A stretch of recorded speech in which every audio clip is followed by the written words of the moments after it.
coach Dan Maloney and his team, it will end unless they can figure out a way to beat Edmonton. It will also end if All-Star center Dale Howardchuk can't find a way to score. So far, Howardchuk has yet to score a goal in the series against Edmonton. The Oilers, meanwhile, have a carefree attitude, and why not? They lead the series 3-0, and they're getting great goaltending. You don't worry about the game's best goaltender. He's going to play well, and he's proven that in this series. He's playing tremendous hockey. That man that Wayne Gretzky was referring to is Grant Fuhr. He stopped 35 Winnipeg shots on Saturday night. As for Game 4, he approaches it philosophically. We're going to do the same thing, try and blitz us at the beginning. And if we can hold them off, get a couple of goals, then we may be able to end it.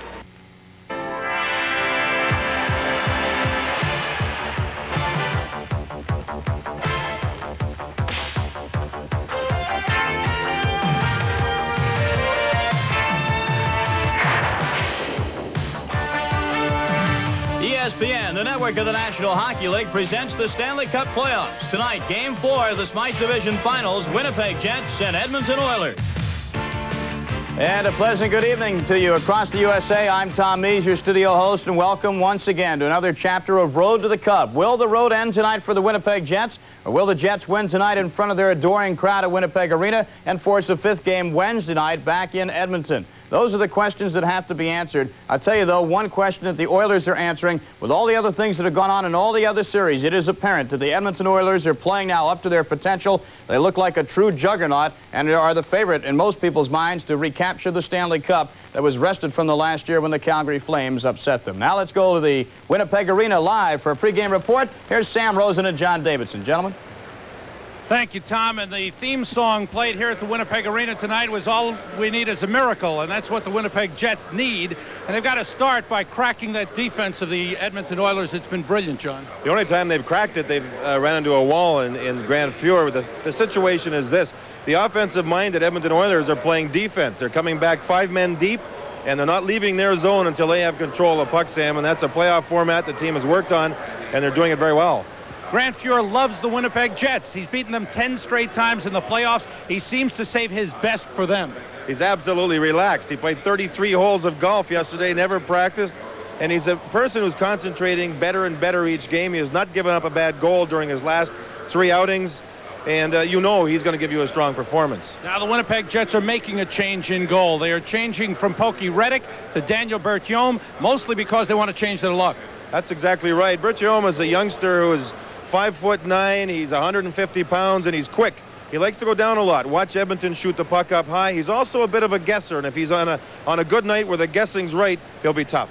In his only game of the regular season against Edmonton, they beat him 7-4. The Oilers are kind of happy to see him in goal. They think they can wrap it up tonight. They want to. They feel that they'll be able to take some time, relax, get some injured players back strong and healthy again. They'll be very tough. Okay, the Winnipeg Jets are looking for a miracle, Tom, to try and turn this series around. The Edmonton Oilers looking to wrap it up. Let's go back to you. Okay, we'll look to you, Sam and John, in just a few moments with the opening face-off. Now, last night in overtime at Le Colisée in Quebec, Montreal beat Quebec 3-2. We've had a lot of questions and phone calls from you around the country wanting to know why we didn't cut into that game live and why we didn't go to it once the overtime came about. First of all, there was no English transmission last night. Everything was in French. So those of you, unless you understood French, you wouldn't have understood the call. Secondly, on our primary game, unless our primary game goes overtime, we have a 3-hour window that we have to stick to here at ESPN. We bring you as much hockey as we can in those 3 hours. That great Game 7 between the Islanders and Capitals was our main game, so we stayed with it.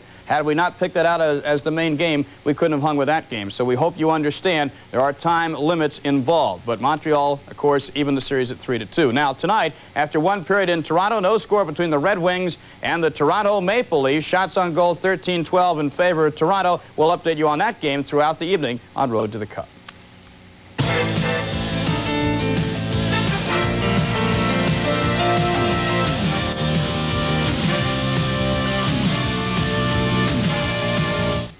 I am Caledonian. I am British Caledonian Airways. I am the free vacation you've always wanted. Because I am the frequent flyer program that includes TWA, SAS, Continental, Eastern, Aer Lingus, and British Caledonian. So start earning mileage for a free trip to practically anywhere, even to a beach miles from nowhere. I am Caledonian. I am British Caledonian Airways. We never forget you have a choice.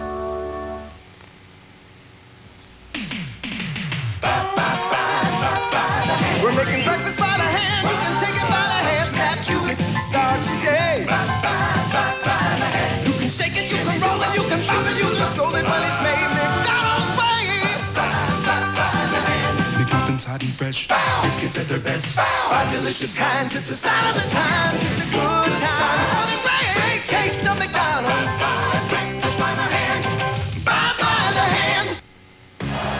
The climax to a college football career. The start of a pro career. Tuesday, NFL teams draft men with potential to become champions. Live Tuesday morning at 8 Eastern, only on ESPN. You qualify to buy a new Ford at Winter Ford in Alameda. First-time buyer? Come on in. Little or no credit? Come on in. Winter Ford is jammed with new cars and trucks. Our warehouses are overflowing. New credit policies make owning a Ford easier than ever. Low overhead, low prices mean a better deal for you. Winter Ford says you qualify. A new Winter Ford could be yours today. You'll see all the deals at the Winter Ford showroom, 1650 Park Street in Alameda. Come on in. Hey, T-Bird. Oh, you like what you see? I looked even better an hour ago. Well, I got involved, Teresa. Change the channel, will you, Willie? Just give me a minute. No, forget it. Tommy Sakari's taking me out. In his mother's station wagon? Yeah. Let's have fun with your toys. Okay. Where were you guys? This week, Castrol GTX motor oil, 78 and 88 cents a quart, and Turtle Wax Clear Guard vinyl protectant, 27 cents each after rebate. Road to the Cup on ESPN is being brought to you by the crisp, clean, imported taste of Labatt's Blue. It's blue heaven. And by Ford and your local Ford dealer who invites you to see the 1987 Ford cars and trucks. Have you driven a Ford lately? And by American Express. Membership has its privileges. Don't leave home without it. Time now for us to leave our home here at the ESPN Road to the Cup studios and journey to Manitoba Province in Canada. Let's go now to Sam Rosen and John Davidson in Winnipeg. Thanks, Tom. And here at the Winnipeg Arena, the fans are wearing white once again, trying to white out the Edmonton Oilers. They were unsuccessful on Saturday night. They'll try and stay alive. Andy Van Helleman will be the referee for tonight's game. Ray Scapanello and Swede Knox remain as the linesmen. And Grant Fuhr opens in goal for the Edmonton Oilers once again. Glenn Sather will stay with Grant Fuhr as long as he continues to play well. He did not practice yesterday as the Oilers had an optional. And there is Daniel Berthiaume.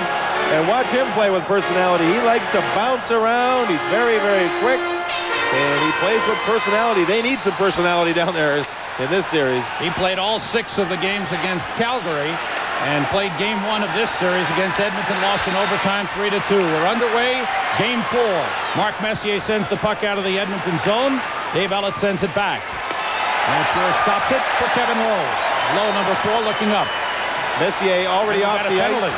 Penalty called. It's going to be on Steve Rooney. A penalty coming up to the Winnipeg Jets. Rooney took the run at Greg Muni right away, and it's Rooney going in the penalty box 30 seconds after the opening faceoff. Right now, let's go back to Tom Mees. All right, Sam, here's what happened in the first period at Toronto. The Red Wings came out hitting. Look at this hit, Sean Burr comes out and destroys Steve Thomas. They both go down. Now the goaltenders were the star. First of all, Ken Riggett for Toronto stopping Steve Yzerman. Now watch this save by Glenn Hanlon as he stops Greg Terrion. The second period is just underway. No score in Toronto. Let's go back to Winnipeg. Glenn Hanlon continues in goal for the Detroit Red Wings. Steve Rooney, 2 minutes for cross-checking at 30 seconds. And the Edmonton Oilers, who did not fare well on the power play on Saturday night, they were 0 for 4, will get an opportunity here. Send out Mark Messier with Glenn Anderson, Wayne Gretzky, Reijo Ruotsalainen, and Steve Smith. They have not scored a power play goal on the road this year in the playoffs. 0 for 18. That's the only area their assistant coach, John Muckler, feels that they have to really work and improve on right now with their hockey club. Ruotsalainen backhanding into the corner, going back toward his Jim Kite, who bangs it all the way out. Fuhr stops it. Ruotsalainen is back. Doug Smale, who had a shorthanded goal Saturday night, is on him. Glenn Anderson, leading goal scorer in this series for the Edmonton Oilers with 4. Steve Smith up the middle. It's off a skate. Here comes Gretzky all alone. Gretzky is stopped. Big save by Berthiaume. That may make a difference. Edmonton's first shot on goal the last game was a breakaway and a goal. And here, the goaltender Berthiaume made that look very easy against Wayne Gretzky. He just stayed with him. Isn't it funny that if Wayne Gretzky has a flaw, it could be on breakaways? Here's Messier going in. He's tied up by Brad Berry. Andrew McBain sends out to Thomas Steen. With a minute to go, and the penalty to Steve Rooney. Thomas Steen kills some time and sends back to Dave Ellett. Rather, Berry sending it down. You mentioned that Smale has a shorthanded goal in the playoffs. Steen has one. They only have 2 this year in the playoffs. Talking about Winnipeg. Paul Coffey on the rush. In against Dave Ellett. It's banged away, and now the way down it goes. As Steen made the clear. 40 seconds to go on the power play for the Oilers. Charlie Huddy is having an outstanding playoff. Comes out with the puck. Tried to lead Paul Coffey. Made no connection. Mario Marois sends it back. Marois and Carlisle were shaken up in the game Saturday night. Both are okay. Tikkanen sending back to Coffey. Gets it in the corner. Steen, good forechecking there for the Winnipeg Jets. Here's Huddy. Edmonton power play. 12 seconds to go as Yari Curry comes down. Just cross ice to Tikkanen for the long drive. High off the glass. Round on the near side. Stopped by Huddy at the point. Huddy moves it ahead to Curry. Into the corner to Tikkanen. Centers. Rather, it was Gretzky centering for Tikkanen. It's Huddy with a wrist shot deflected wide. Teams are back at full strength, and the Jets have the puck. 17:20 to go in the first period. No score. Ron Wilson down the middle. Wilson is tied up by Paul Coffey. Puck taken by Doug Smale, then lost it. Smale gets it back from Curry and shoots. Saved with a glove by Grant Fuhr, and he holds it. 17:12 to go in the first period. Jets have killed off an Oilers power play. There's no score. Whippoorwills call. Labatt's blue.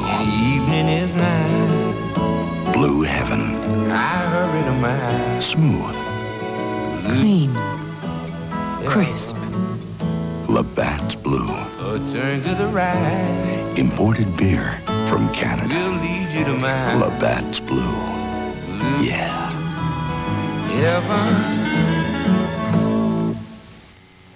In Toronto, the Detroit Red Wings are on the board. Look at this attempt at a poke check by Bill Root. Goes over his stick. Now, Detroit's 85, Peter Klima picks it up inside the blue line. He'll let a shot go. Quick wrist shot. Mel Bridgman cruising down the slot. He tipped it, but they gave the goal to Klima. I thought Bridgman scored it. No matter, Detroit leads it 1-0. Let's get back to Sam and John.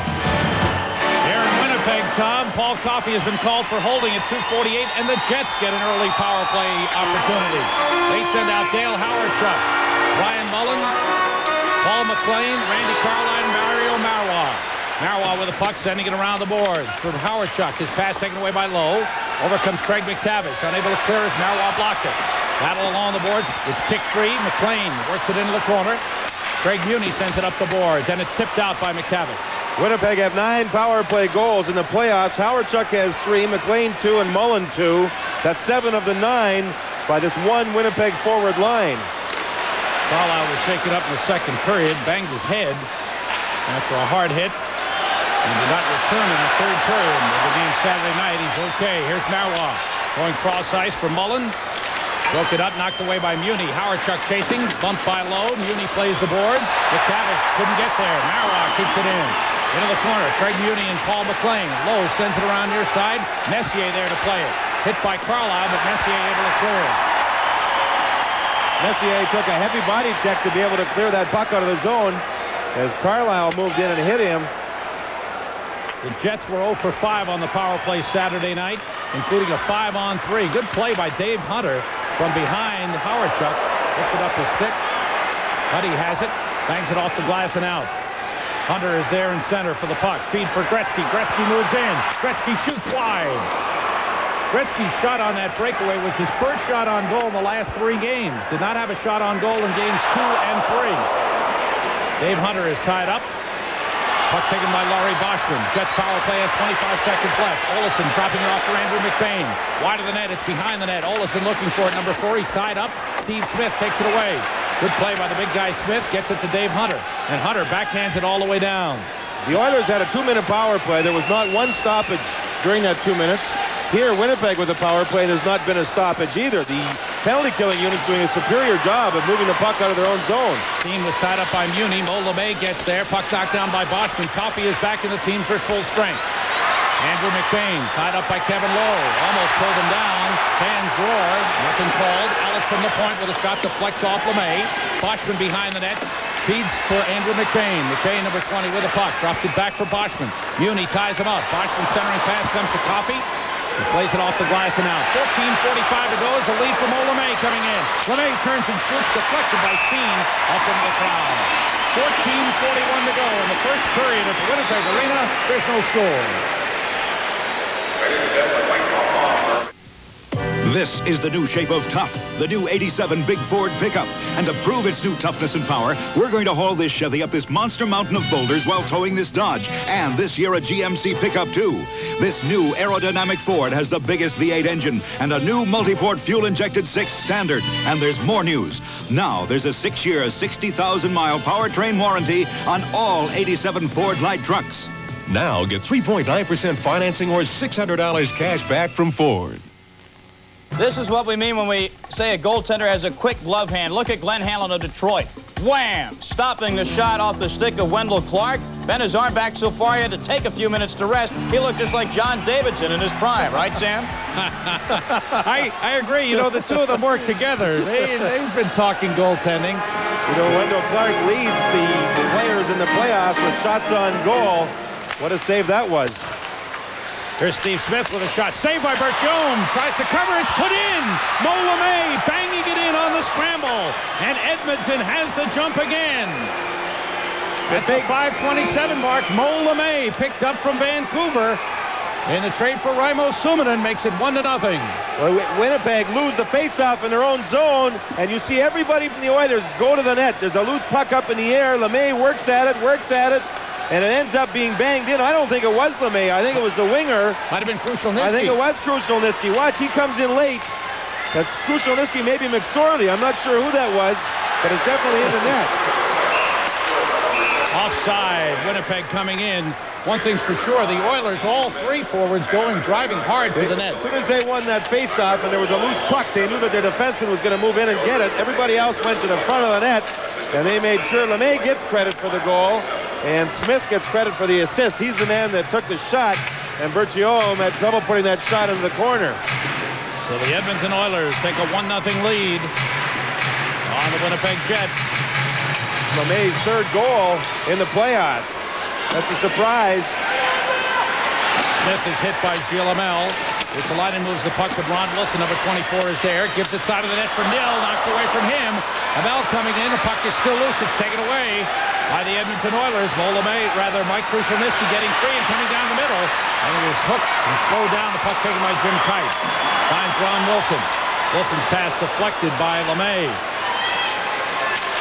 Edmonton Oilers very happy with that deal, acquiring Mo LeMay from Vancouver for Raimo Suominen. They feel he's a more physical player than Suominen, and they feel that he can score 20 goals for him in a full season. Suominen is a better scorer, but when you work a man on your third and fourth lines, you want a man that works stronger along the boards, and that's what LeMay will give them.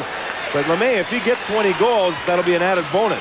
That'll be a secondary concern for the Oilers. Here comes Coffey across the line. Fires it around the boards. Berthiaume out to stop it. Tim Waters pressed by Dave Hunter. It's worked free. Craig McTavish goes for it. Tries to center off the skate. They went to Carlisle. There's Kevin McClellan along the boards. He's tied up. Dave Hunter and Tim Waters along the boards battling. Boy, is this line digging. Hunter gets it to McTavish. McClellan heading for the net. McTavish controls the puck. Back pass for Coffey. Shot knocked down by Berthiaume. It was deflected on the way in. Hit Berthiaume's pad. Meanwhile, Hunter and Waters continue to battle in front. McClellan and Boschman holding each other's sticks. And the Oilers have the puck with 12:50 to go in the first period and a 1-0 lead as they try to clinch the second round series and try to advance to the Campbell Conference Final. Paul McLean sends it in. Steve Rooney couldn't play it. It deflects up into the air. Out of the corner, it's moved out by Gretzky, and Curry clears the zone. You just watch Edmonton. They have not given Winnipeg a quality shot yet. Edmonton had a breakaway, a near 2-on-1, a goal, and Winnipeg are just taking long shots. They have not penetrated the Edmonton zone whatsoever. And that's the defense that we talked about, and discipline has been the key word for the Edmonton Oilers in this series. They're playing an outstanding defensive series. And their centermen are coming way back deep in their own zone. Dale Hawerchuk gets across the line. Feed for Paul McLean. Takes it off the board. Centering pass deflected by Craig Muni. Back behind the net it goes. Worked into the circle. Hawerchuk's turnaround shot is taken away by Gretzky. He feeds Curry. Curry did not skate this morning. felt a little tired. They gave him the morning off. He didn't play much in the third period of Game 3, so he'll be bruised up and maybe hurting along with not feeling well. Ruotsalainen chased, and the puck taken away by Mark Messier. Worked out of the zone. And coming down across the line is Kent Nielsen, number 15. Nielsen looking for shooting room, plays it into the corner. Ruotsalainen let it go through. Battle along the boards. Glenn Anderson is tied up. And the puck worked free by Brian Mullen. Gets it across to Marois. His pass knocked down by Ruotsalainen. Ruotsalainen got praise from his coaches. That lead pass is offside. With 11:15 to go in the first period. It is the Edmonton Oilers leading it on a goal by Mo LeMay, 1-0. Blue. When whippoorwills call, Labatt's blue. evening is nigh. Blue heaven. I hurry to my Smooth. Clean. Crisp. Labatt's blue. a turn to the right. Imported beer from Canada. Will lead you to my Labatt's blue. Yeah. heaven. Edmonton Oilers leading 1-0. LeMay getting the goal from Smith and Ruotsalainen at 5:27. And Maloney concerned about things. He had his team work on 2-on-1s against. In other words, what they want to do to stop Edmonton from getting those 2-on-1s, they want to leave a third forward up high towards the blue line to help their defensemen. He also worked this morning on their power play, and it didn't really show during their first power play attempt here in the first period. Battle in the corner. Scramble is on, taken away by Boschman. Feed for McBain. He's bumped by Coffey. And Messier plays it around the boards. Waters stops it. McBain plays it behind the net to Jim Nill. Bumped by Charlie Huddy. Try to center and hit Coffey. Huddy takes the puck. It's knocked away by Nill. Boschman and Huddy go to the boards. In comes McBain for a hit. Work free. Messier goes after it and takes the puck out. Messier with a lead to Glenn Anderson. Make it Kent Nielsen. Nielsen is tied up. And Carlisle takes the puck away. Across to Andrew McBain. Hit off the boards by Fuhrer for Coffey. Coming down to the midway point of the first period, and once again the Edmonton Oilers have succeeded in keeping the crowd quiet. Two-line pass is whistled against the Oilers with 10:23 to go. Glenn Sather and his coaching staff looked at the game film of Game 3 yesterday, and when they look at film, Sam, they don't try and critique the other team. They critique their own team, and they feel if their own team's playing well, nobody's going to beat them. So they don't even worry about the opposition. They want to do their things best. They said they had a great game. Sorry, Sam. John Muckler, to Glenn Sather's right, spent a lot of time looking at those tapes. Grant Fuhrer has monogrammed gloves. He has his name written across the top to the inside of that glove. Both gloves, actually. He's even got his name printed across his goal pads. And why not? I guess he won't lose them in the locker room. To write his own ticket. McClellan chasing Dave Ellett. Steve Rooney fires across, deflected by Dave Hunter. Brad Berry, number 29, is there for Winnipeg. And across it goes to Ellett. Out in center off the stick of Howardchuk. Kevin Lowe is there. Tom Mees mentioned that Howardchuk has been kept off the scoreboard as far as goals are concerned. A lot of that due to the fact that Mark Messier has been brilliant defensively against him. You know, they just, during this first period, have not had Messier on the ice against him very much at all. Here, it's a situation where they're using McTavish, and he's a very good defensive center himself. So Howardchuk just went through a shift now where he didn't get a shot. Low with a careless pass. Rooney tries to take it away in the corner. McTavish there to tie him up back behind the net. Howardchuk wraparound try was blocked by Fuhrer. And Dave Hunter has the puck. 9:25 to go in the first period. Edmonton leading 1-0. Now Howardchuk's wingers changed. Howardchuk stayed on the ice an additional 20 or 30 seconds. So he's almost double shifting here in the first period. Long drive by Jim Kite. Knocked down with a glove by Fuhrer. Steve Smith moves it up the board to Jari Kurri. Kurri fires out past Ruotsalainen. Winnipeg's wingers are trying to hit. Olofsson's throwing a couple of body checks. Rooney threw one and got caught for a penalty. And they're trying to slow the Oilers down, but the Oilers spread out, and they use long passes, and usually they're very accurate. So what they're doing, Sam, is they're getting Winnipeg running all over trying to hit them. Not only long passes, but quick passes. Steen works it back to Marois at the point. Toward the net, deflected wide. Smale goes after the puck. Smale drops it in the corner. Taken by Steen. Gretzky is on him. Smale comes in for the puck.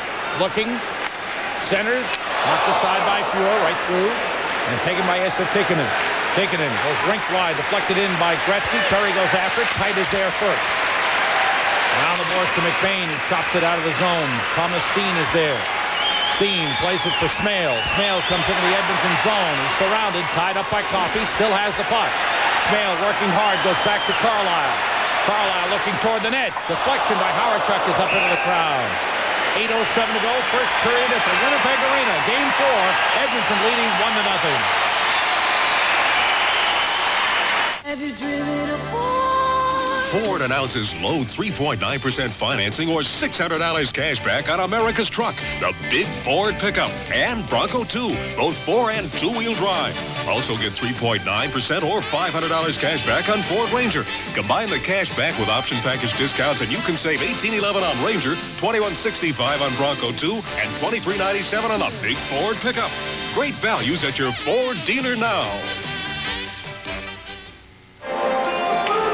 Sam Rosen and John Davidson at the Winnipeg Arena. The Edmonton Oilers trying to wrap up this series, this Smythe Division final. Howard-Chuck on the ice now with Rooney and McBain, so you know that he is being double shifted, and Dan Maloney starting early with the double shifting in this hockey game. Can't wait for tomorrow or Wednesday. Rooney keeps the puck in for Winnipeg. Coffey clears it out. Talking about the defense, there's Paul Coffey, known as a great offensive defenseman who has stayed back in this series. Very few times has he come forward. They haven't had to go forward because they've been winning games playing that steady defensive style. Ruotsalainen, when he was with the Rangers, he was up ice all the time. McBain is back in the lineup. He can play center if he wants to, if they try to move Howard-Chuck over to the wall. Howard-Chuck, you know, he's been going on against Messier a lot in this series. Messier only has 2 minutes in penalties throughout the playoffs. So Messier's always been there when he's had to do a checking job. Gretzky does not have a minor, does not have any penalty minutes, period. McTavish has 2 minutes in penalties. Krushelnyski has 2 minutes in penalties. So that's the Edmonton Oilers centerman. 6 minutes in penalties between them, and they're strong down the middle. They've been on the ice when they've been needed. Mike Krushelnyski 2 years ago, 43 goals when he was Gretzky's winger. He would rather play center. He likes playing center, and he's really given the team a fine dimension by being their fourth-line centerman. The Oilers called for icing. 7:33 to go, first period. Edmonton leading 1-0. You won't believe what's happening inside your muffler. Rust that starts on the inside is eating its way through. The Napa Advantage muffler with Absorbite helps prevent internal rust. The inside of this muffler was not protected with Absorbite. This muffler was. You can see the difference. The Napa Advantage is even covered by a lifetime warranty. Of course, you may never have to use it. The Napa Advantage. It puts rust at a disadvantage. Available at thousands of Napa outlets. Face-off in the Edmonton zone. Shots on goal. Winnipeg 6, Edmonton 4, but the Oilers leading 1-0. Most of those Winnipeg shots have come from long range. Messier is chased from the face-off circle as he tried that maneuver of lifting Boschman's stick again. He does that to outmuscle the opposition. So this time, Glenn Taylor does not have 2 centermen on the ice. Keep in mind, Boschman talking it over. Ray Scampanello, one of the better linesmen in the National Hockey League. Boschman was chased also. But McBain to play center, so the odds are he should beat Anderson. I don't know if he will. Yes, he does. Here's Brad Barry with the puck, turning, playing it off the end boards. Hops in front, was cleared aside. Good play by Craig Muni in front. This is Messier coming down with the puck. Across the line. Messier drops it for Nielsen. He's in, he fakes. Nielsen shoots, save, Berthiaume, and a big one. What a move by Ken Nielsen. Penalty is called. Penalty called on the Winnipeg Jets. Laurie Boschman will go off for holding, and the Edmonton Oilers with a 1-0 lead will have a power play coming up.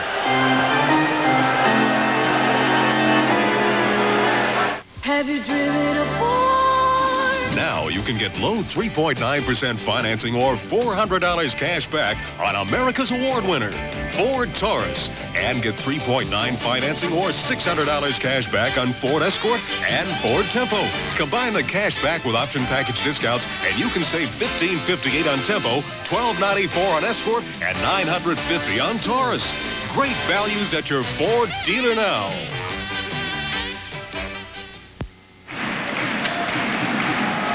Boschman for holding at 12:44, and the Oilers get their second power play chance. Ken Nilsson fakes his shot, and the goaltender, Berthiaume, is tied up with his own man. Now he moves across, and what a save he made. Boschman was in front and knocked down one of the Oiler players, and that's why he got the call. Berthiaume showed some quickness to get across on Ken Nilsson. Nilsson working the points with Ruotsalainen, who has the puck now. Chased by Ron Wilson, gets it across to Gretzky. Gretzky moves in. Messier's at the goal line. Gretzky shoots. He scores. It went through the legs of Daniel Berthiaume. It's a power play goal for Wayne Gretzky. His first goal in this playoff series, and the Oilers lead 2-0. You know, Ruotsalainen was in trouble, and he passed the puck all the way across the ice, and he found an open Wayne Gretzky. Now he moves in. Berthiaume backs up. The goaltender backs up, backs up, backs up. There's a hole through the legs. And Gretzky finds it. Gretzky saw that everybody was covered. There's nobody open for the pass. And there's the shot through the legs. Messier moved in. Anderson was there in case of a rebound, but it was Ruotsalainen, who had nowhere to go with the puck, that found the open man, Gretzky, and he's the best man to find when you're in the offensive zone. Wayne Gretzky, who leads all players in playoff scoring, coming into this game with 18 assists. With 8 goals. A lifetime, it was 8 goals, 8 assists, 16 points against the Jets. But 2 goals, 18 assists coming into this game. Picks up his 3rd goal of the playoffs, first goal of this series. Dave Ellett. Nilsson takes it away from him. And now the Oilers trying to put the finishing touches on this series. Have got the Jets down in a deep hole. Gretzky the goal from Ruotsalainen and Nilsson at 12:58. And the first goal was scored by LeMay from Smith and Ruotsalainen, so he has 2 assists. Here comes Ruotsalainen in for the shot. He scores! They're just overpowering Berthiaume. Ruotsalainen blasting it by Berthiaume. And the Oilers have a 3-0 lead. There'll be a goaltending change. I think Pokey Reddick is now standing up. That was through the legs. The long pass again to the open side. Berthiaume left an opening, and it was in. Look at Messier look up, and there's a flying Rayo Ruotsalainen. There's an opening there, and right through the legs it went. Berthiaume was not set for it, and there will be a goaltending change. A goal and 2 assists in the first period for Rayo Ruotsalainen. See the accuracy of those Oilers when they pass the puck? Wow. And they pass it with speed. It's unbelievable. Pokey Reddick, who played well in the loss Saturday night, will come back into the nets for the Winnipeg Jets. He played games 2 and 3. Now Dan Maloney is running out of moves. Not much you can do at this point.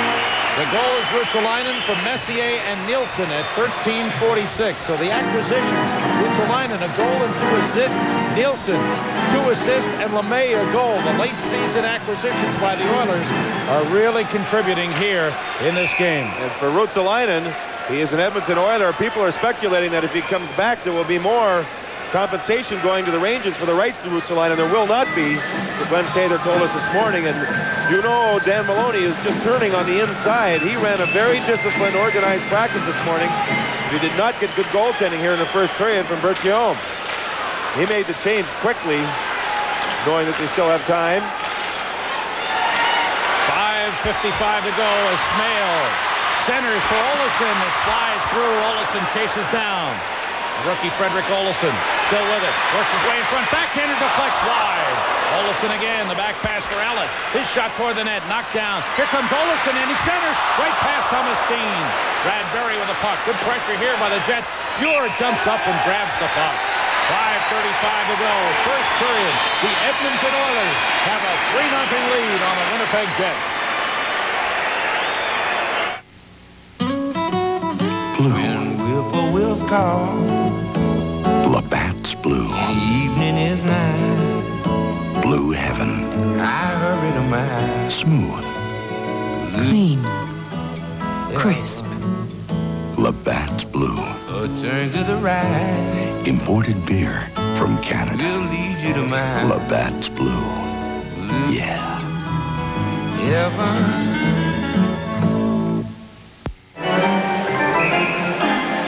In a span of 48 seconds by the Edmonton Oilers have opened up a 3-0 lead. Marois shot deflected wide. A penalty upcoming on the Edmonton Oilers. Brian Mullen was taken down. Kevin Lowe will go off. With 5:29 to go in this first period, Lowe goes for holding. See how things are happening here when you lose a faceoff in your own zone. Howard-Chuck beat Messier, and they went to the net with a puck, and Lowe had to take a penalty. Earlier, it was a faceoff in the Winnipeg zone, where the faceoff was won by Edmonton, and they scored a goal off the play. That's how important those faceoffs are in the defensive zone. Very, very important. Here, Lowe is tying up his man, and Fuhrer moves the loose puck, and the man goes down. That's Mullen who drew the penalty from Kevin Lowe. So Winnipeg desperately need a goal. They're going to go on the power play. Second power play of the game for the Winnipeg Jets. Howard-Chuck beats Olofsson. The shot is a save. And the puck cleared out of the zone. Olofsson's been the best Winnipeg Jet here in the first period. He was playing wing. He's now back on the point on the power play. Howard-Chuck comes in. Mullen heads for the net. McLean with the puck. Holding. Waiting. Into the corner to Brian Mullen. Mullen turns, tries to get away from Steve Smith, and almost got a penalty. Smith hit Mullen with a stick, and looked like Van Hellemond was about to raise the arm. Battle behind the net, 4 players there. Mullen taken down. Puck wound around the boards. Messier gave it away to McLean behind the net.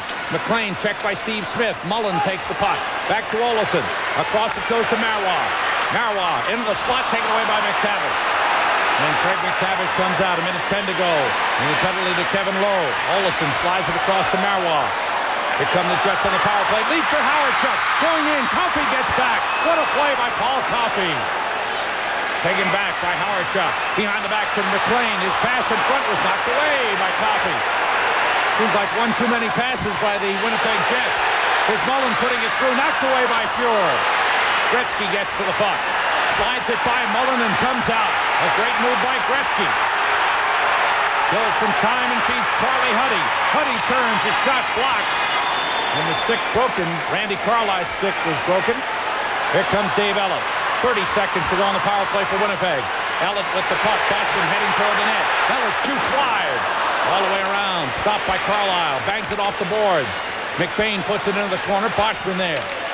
Now to Steen. Set up for McBain. He was blocked by Gretzky, and a soft shot is stopped by Grant Fuhrer. The Oilers kept Winnipeg to the outside. They could not penetrate. You know, in 1981, Fuhrer was the first-round draft choice of Edmonton. He went number 8. Howard-Chuck was the first round for Winnipeg, and he went number 1. But Edmonton state to this day that they had Fuhrer rated ahead of Howard-Chuck. But keep in mind, their sentiment that Edmonton had at the time, Gretzky and Messier. Well, no wonder. You want to put Howard-Chuck on the third line? No way. You know, the New York Rangers, I think, would have drafted Fuhrer if he had been available. The Rangers drafted next and took James Patrick, who they're very, very happy with. But Fuhrer has just been magnificent, and as the playoffs move along, he'll get better and better and better. Some other players that went ahead of Fuhrer in the draft: Ron Francis, Joe Cirella, Jim Benning, Mark Hunter, Bobby Carpenter, and Doug Smith belongs to Buffalo. Most of those players panned out and played well. Pretty good draft. Good draft, real good draft. Fuhrer has been absolutely superb. At times does not get the credit he deserves. Even in Edmonton, when he has an off game, he gets booed, and the players say his mental composure is such that makes him work even harder. That goes back a number of years when he was critical of the Edmonton fans, and then Andy Moog defeated Montreal in a playoff series, and they adopted Andy Moog as their favorite goaltender. Boschman taken down by McTavish. Fans wanted a call, nothing called. The teams are back at full strength as Lowe is back, and the Jets are 0 for 2 on the power play. Edmonton leading 3-0. 3:15 to go in the first period here at the Winnipeg Arena. Game 4 of this best-of-7 series, with Edmonton leading 3-0, looking for a clean sweep. They have never lost to the Winnipeg Jets in the playoffs. They've won 13 straight over the Jets, and looking to make it 4 straight series. Carlisle back for the puck. Brings it up the middle of Boschman, and he finds Steve Rooney. Rooney comes down against Ruotsalainen. His pass deflected. Ruotsalainen clears it out. Said earlier, the Edmonton coaching staff, a lot of praise for Reijo Ruotsalainen. Not only his offensive play, here's Rooney across the line, dropping to Ron Wilson. His shot deflected and gloved by Grant Fuhrer, but also the way he stayed with his man. They feel he's stronger than he looks. Take a look at the Winnipeg Arena tomorrow night. Our road to the Cup continues with Game 5 of the Patrick Division playoffs. The final between the Islanders and the Flyers. The Flyers leading 3-1. They look to wrap it up at the Spectrum in Philadelphia. Mike Emmerich and Bill Clement will be there to bring it to you. A 1-0 lead. And just seconds ago, Wendell Clark scored at 16:27 from Lands and Allison. And we're tied 1-1. And this crowd is really jumping now at Maple Leaf Gardens. Fourth game of the series. The Leafs. Clark shoots. And he just drilled it wide on the far side. Gill shot. That's deflected wide. Here's Clark again. Clark fighting for it in the corner is tied up. 5-1 after it. Back of the net. Delorme has him pinned on the boards. Red Wings get it out 1-on-1. Ashton coming in on Lands. Let's see how he plays it. A high shot. Lands played him perfectly. And Regan had a little trouble holding it up the side of the goal. Now the goaltender hangs on. 2:59 remaining in the second period. 1-1 is the score. It's amazing, Bob, how the Leafs have turned their momentum around. They didn't look very physical in the Saturday night game. They've come back here right from the very start, led by Wendell Clark. And he's been an inspiration for this team in his 2 seasons. And I guess except for not wanting somebody to be the captain, he's been the alternate captain, and he's only in his second year. That tells you about him. Just under 3 minutes left in the period. Bridgman scored here in the second for Detroit. Tipping in a shot off the stick of Klima. And these two are on the ice again now with Oates. And Wendell Clark brought one in from Allison and Lands. To Giant. Leafs lead the series 2-1. We go to Detroit for the next game. Klima gets in front when the Leafs are going to swing it out. Dow's on the move, going in, and Thomas trailing the play. Thomas grabbed it in the corner. Thomas a pass into Inachak. And Beach gets it for Detroit and shoots it out where it hit Salming. Dow took a slap at it and missed it, and the Red Wings knock it down the ice. Regan will play it. Icing waved off. Salming on the boards. It's knocked down near the line. Out for Thomas to center. Thomas across the Detroit line. Wang's up for the slap shot, and it was poked away easily. Salming stopped his man, but then lost to Klima. In there with Oates. Klima up the blue line to the other side of Bridgman, and he dumped it in where Salming takes it. Bill Roop, the defenseman, coming out. Takes his time to center. Now he shoots it in off the boards. Back there is Barr. Barr flipped the high one down to center to Yzerman. Yzerman after it. Five took it away from him. Leafs come in on the play. Clark for the net. Shoots. Rebound. Hamlin made the stop on the backhand with 1:45 left in the period. Very exciting action at Maple Leaf Gardens tonight. Detroit won, Toronto won. In contrast, you have our telecast that has Edmonton dominating Winnipeg 3-0 after the first period. We'll be back on Road to the Cup in a moment. We'll look back at what happened last night in just a second.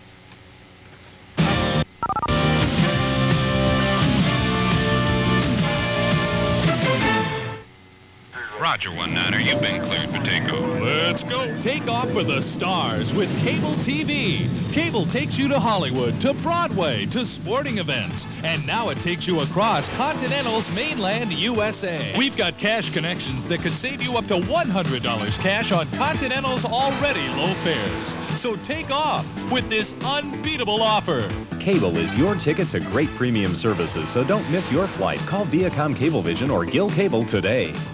Come to Champion Nissan Discount Land. No credit needed at Champion Nissan, where Antioch and Pittsburgh meet. Have you little or no credit? Come on in. Are you a recent college graduate? Come on in. An apartment renter? Come on in. A first-time buyer? Come on in. It's easy to buy at Champion Nissan. Low overhead, low prices mean a better deal for you. New credit policies make owning a new Champion Nissan easier than ever. Come to Champion Nissan, located off Highway 4, where Antioch and Pittsburgh meet. Take Loveridge or Somersville exits to Champion Nissan Discount Land. It starts early. A distant rumble. You can feel it getting closer.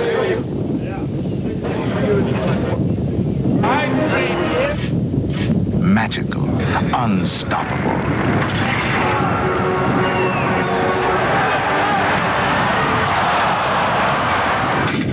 NHL hockey. Feel the thunder. ESPN sets a fast pace in May. There's live coverage of the Indy 500 time trials and the pre-Kentucky Derby races from Churchill Downs, plus 2 Formula One Grand Prix and plenty of NASCAR thrills. May delivers the NHL shootout for the Stanley Cup Championship and live Grand Slam suspense from the French Open.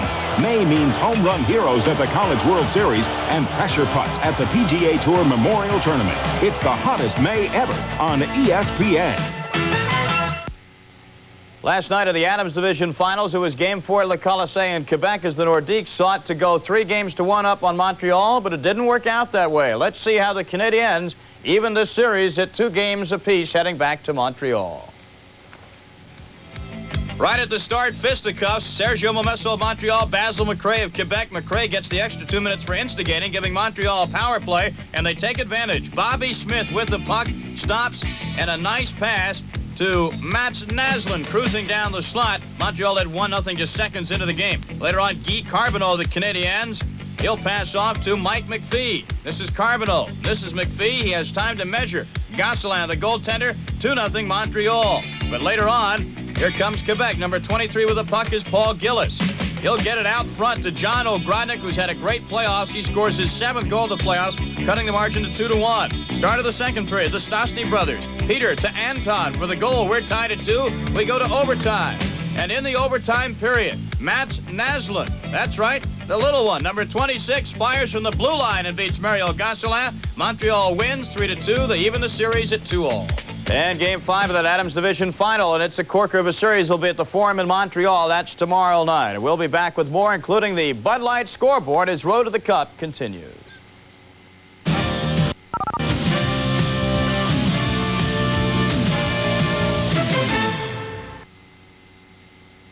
Ford Fever, get it now. Get the totally new Ford Festiva. It's hot for just $94 a month. That's right. Ford's fun new Festiva, just $94 a month. The only subcompact in America backed by a 6-year, 60,000-mile warranty. That's Festiva. That's value. That's Ford Fever. Ford Fever's gonna make a believer out of you. Ford Fever's gonna make a believer out of you. Ford Fever, get it now. Smoking ain't hip. In fact, it's a drag. Sucking it in's just not my bag. Smoky clothes I can do without. Whatever you're into, smoking's out. Flicking off ashes, looking like a fool. Everybody knows that smoking ain't cool. No, no, no. Look around, there's no doubt. Whatever you're into, smoking's out. And welcome back to our Road to the Cup studios. Good evening to you. I'm Tom Mees. After 1 period in Winnipeg, it's Edmonton leading the Jets by a score of 3-0. Of course, the Oilers look good to close out this Smythe Division series tonight. Now, Detroit and Toronto, quite another matter. After 2 periods, that game is now tied at 1-1. Let's take a look at some of the highlights from that game. Second period, no score. Peter Klima will take the shot for Detroit. Well, first of all, this is Sean Burr. This is Sean Burr getting nailed by Steve Thomas. They both go down. Now look at that save by Ken Reagan on Eiserman. Back the other way we go. The save by Glenn Hanlon as he stops Greg Terrion of Toronto. So those 2 goaltenders kept the game scoreless. Now in the second period, again, 25 in white, Bill Root. He tries to just poke the puck back the other way. Goes over his stick. Peter Klima with the shot. Watch in front of the net. There goes Mel Bridgman, number 15 in red. Just tips the puck with the heel end of his stick. Bridgman finally got the goal. Toronto got the equalizer. Number 4 in white, Rick Lands skating towards the net. Let's go. A cannonading shot from the faceoff circle. They say that Wendell Clark tipped the puck while it was in midair, and yes, he did. I stand corrected. I originally thought he didn't get his stick on it, but he did, and it was not a high stick, ruled the referee. So Clark's goal ties it up. They're in the second intermission, and Toronto tied at 1 with the Maple Leafs leading that series 2-1. Game 5 of that series will be Wednesday night at Joe Louis Arena in Detroit. A very, very exciting series indeed. And, of course, our game after 1 period, it's all been the Edmonton Oilers. They win tonight. The Winnipeg Jets are history. And the Oilers struck early and often, as we'll go to highlights now from the Winnipeg Arena. Off the scramble in front. The shot from the point goes off the boards. Now, goaltender Daniel Berthiaume has to make a save here, gives up the rebound, and somebody bats it in. Who is it? Well, they gave the goal to Mo LeMay. Now, from the angle, Wayne Gretzky's shot goes through the pads of Berthiaume. There's a little bit of a weak goal there, 2-0 Edmonton. Now watch Mark Messier head to Reijo Ruotsalainen, winds up and scores, and after that goal, Berthiaume was taken out of the game, and Pokey Reddick is now in nets for Winnipeg, but it doesn't look good for the Jets, frankly. After one, the Edmonton Oilers look awfully good. They lead this game 3-0, and the road to the Cup continues tonight on ESPN in just a moment. If you just ask for a light beer... Oh, give me a light? You never know what you'll get. Bud Light! Oh, nice shot. Heads up! So if you want the less filling light beer with the first name and taste, ask for Bud Light. Because everything else is just a light.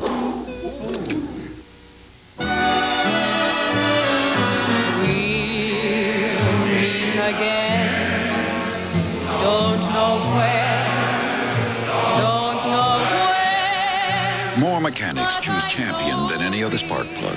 Maybe it's because while we only have 14 technical service vans to assist them, our competition has none. Keep smiling through, just like you. Deck owners, want your deck to look like this again? Instead of this? Big job? No. This bright, natural look was restored with Woolman Deck Brightener. It's new. Just mix with a gallon of water. It's safe, fast, easy to use. From the Woolmanized, pressure-treated wood people. Restores an average deck in about an hour. Woolman Deck Brightener. Part of the Woolman family of deck stains, water repellents, and preservatives. Woolman. Products for decks that last. Do I have to be a mom today? The scent opens your eyes, Coast lather, and you realize that Coast is the way to make you feel alive. Coast, feel alive. Hey, I was just warming up. Feel alive with Coast. Tonight on SportsCenter, we'll have the latest on NBA coaching changes involving the Phoenix Suns and Sacramento Kings, highlights from the Stanley Cup playoffs in both the Norris and Smythe divisions, as well as baseball highlights, and a look at tomorrow's NFL draft. It's all on SportsCenter, 11:30 Eastern. Road to the Cup is being brought to you by Volvo, a car you can believe in.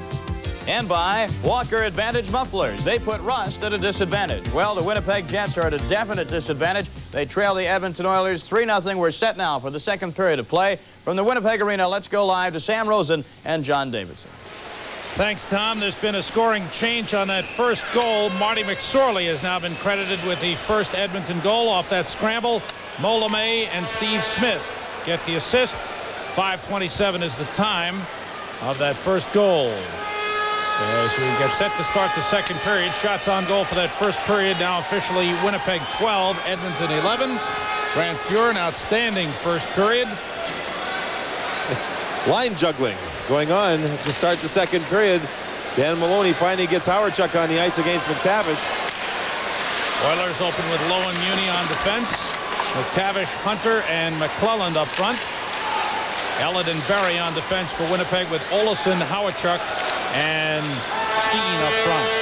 Pokey Reddick came in to replace Daniel Berthiaume. The battle, Ellett goes down. McClelland beats McTavish. McTavish checked by Brad Berry. Berry stays with him. Reddick out to play the puck. Around the boards, Howardchuk is there to take it out. Lost control, and Craig Muni sends it across. Kevin Lowe back into the Winnipeg zone, hops over the glove of Reddick. McClelland bangs with Ellett. Berry clears the puck out.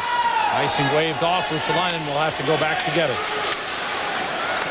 Edmonton Oilers made several moves for depth last month, 6 weeks prior to the playoffs, and it's already proving tremendous benefits. Nielsen, Ruotsalainen doing a great job for them. Mo LeMay. Steve Smith bangs it out of the zone. This is Tikkanen coming in. Feet across to Gretzky, who shoots. Save made by Reddick. Carlisle takes the puck. Gretzky looking for the shot more in this game. He's had 3 shots on goal in this game, one of them in the net.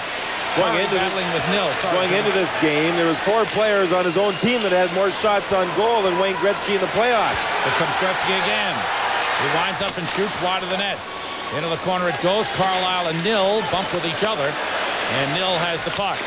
Almost looks like Gretzky's being a little more selfish with the puck than what he normally is. He's taking chances and shooting it a lot more instead of passing it off. He's trying to change the pace to throw the Jets. Absolutely.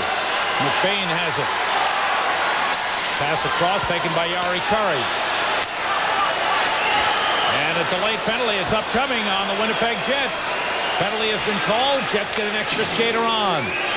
Delayed penalty coming up on the Jets. The Oilers get an extra skater on, Messier controlling the puck, moves it ahead to Gretzky. As the Oilers try to move up ice, puck given away, McLean sends it into the empty net. But all that is a moral victory because it does not count. A penalty called. Slashing is the call. The Edmonton Oilers will go on a power play. 17:40 to go, second period.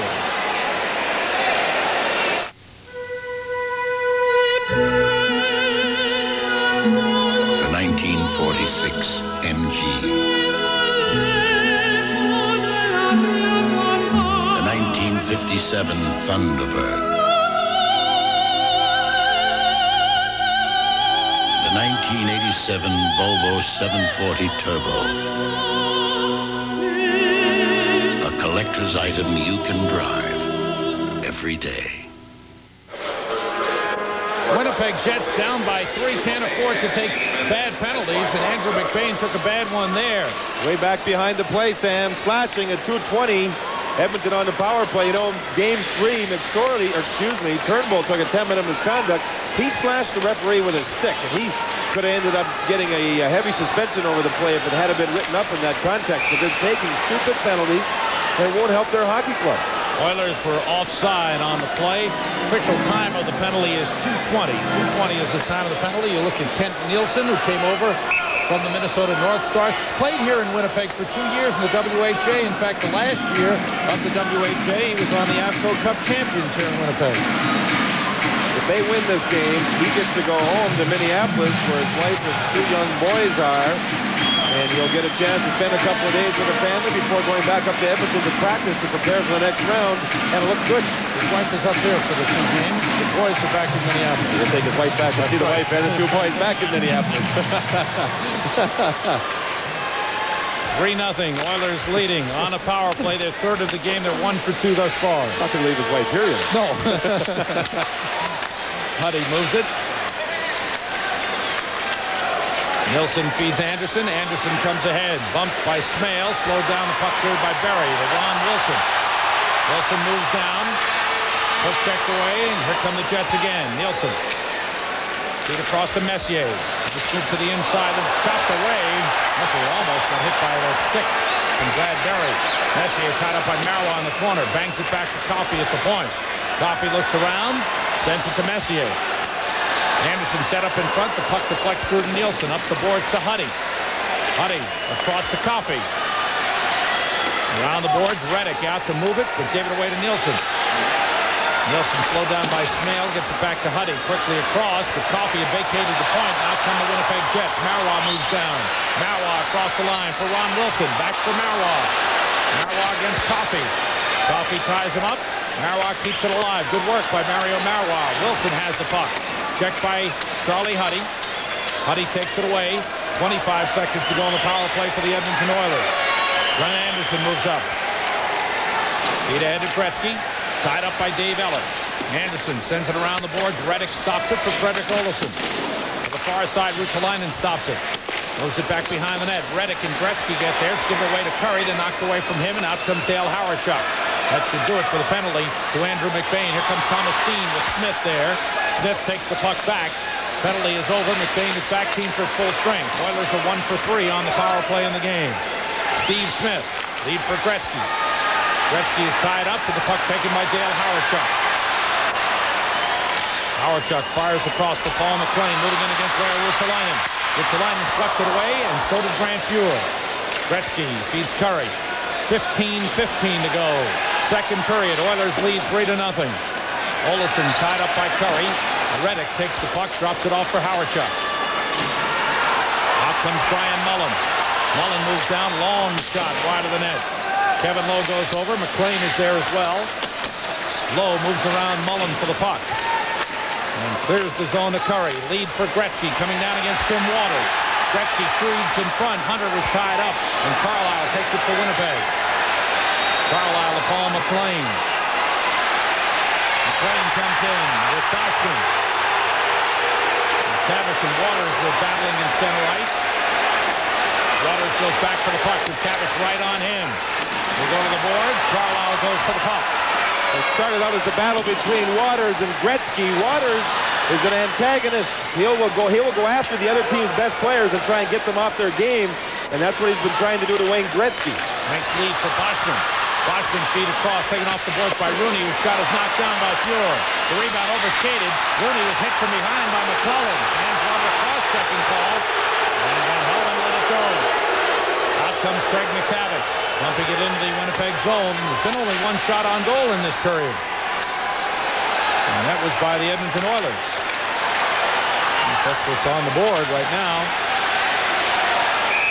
Offside called against the Winnipeg Jets. 13:51 to go in the second period. Oilers still leading 3-0.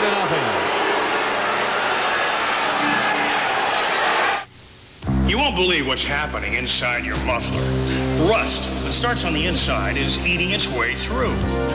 The Napa Advantage muffler with Absorbite helps prevent internal rust. The inside of this muffler was not protected with Absorbite. This muffler was. You can see the difference. The Napa Advantage is even covered by a lifetime warranty. Of course, you may never have to use it. The Napa Advantage. It puts rust at a disadvantage. Available at thousands of Napa outlets. Winnipeg Jets down 3-0 in the game and down 3-0 in the series. And facing elimination. And certainly, if the Jets are eliminated, it will bring further prize of the change in the playoff format. And there have been a lot of format changes discussed around here. Winnipeg ended up 6th overall in points for during the regular season. They'll play 2 rounds in the playoffs and not have the home ice advantage. And I think that's why if they want to see a change. Coffey banging it off the glass. Just missed the linesman Scapanello. Tight. Back from his fighting penalty. Howardchuk moving it around the board. Steen. Give it away. And Sorley has it. Move toward the net. Marois back to intercept. Marois is tied up by Krushelnyski. Stopped by Coffey at the point for a shot off the skate of Krushelnyski, and Jim Kite takes it. Lifts it up. And into the crowd it goes. 13:07 to go, second period at the Winnipeg Arena. Edmonton Oilers with a big lead.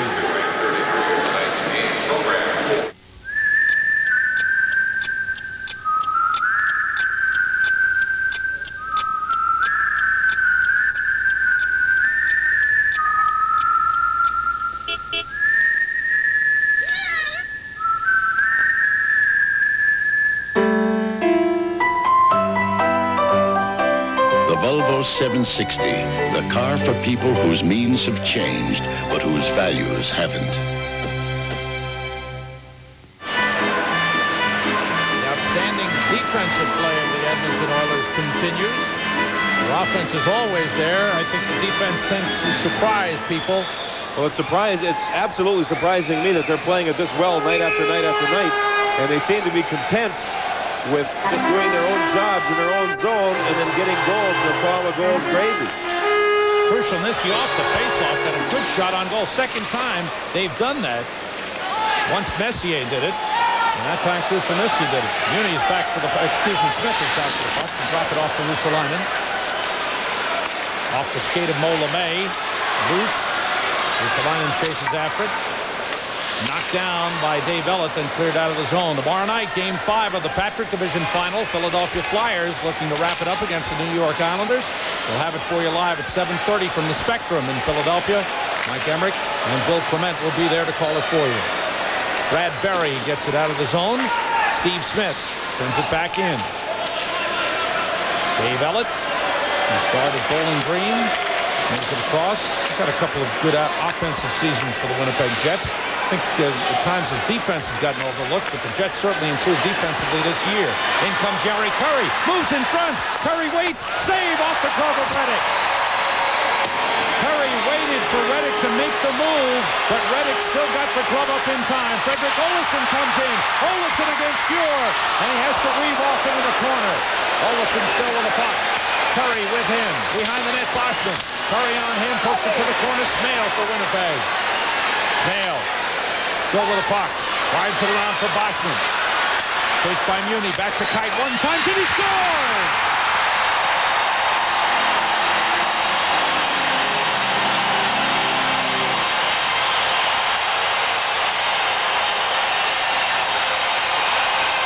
The Jets are alive.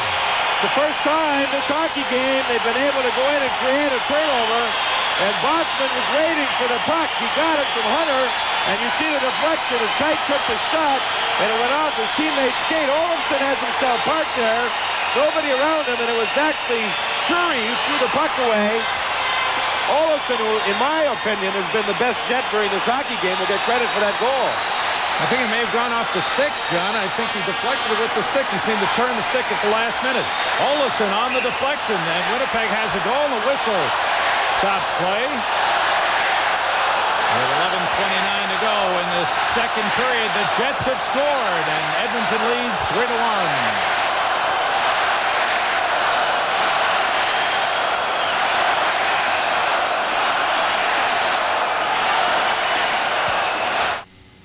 Look to northwest. Even in towns like Bemidji, Minnesota, you'll find the red tail of Northwest. Northwest flies to over 200 cities all across America, all the way to London, to 19 countries on 3 continents, to Tokyo, our gateway to Asia. Nobody flies from more of the U.S. to more of the world than Northwest. Look to us, Northwest. Play back in at the Winnipeg Arena. The Edmonton Oilers send in. Anderson sends it around. Messier there to play it. The crowd has finally gotten into the game for the Winnipeg Jets. With just under 11 minutes to go in the second period. As Olsen gets his second goal of the playoffs. Howardchuk moves the puck. Past missed connection with Smale. Fuhr out to play it. Nielsen sends it across to Glenn Anderson. 3-on-2 down the ice. Anderson sends it across to Ruotsalainen. In front for Messier, just missed. And Carlisle takes it out. The goal is Olsen from Kite and Boschman at 8:20 to get Winnipeg on the board. Carlisle to Steen. Steen finds an open man. Brian Mullen moves in. Long shot deflected. Up into the crowd is Smith.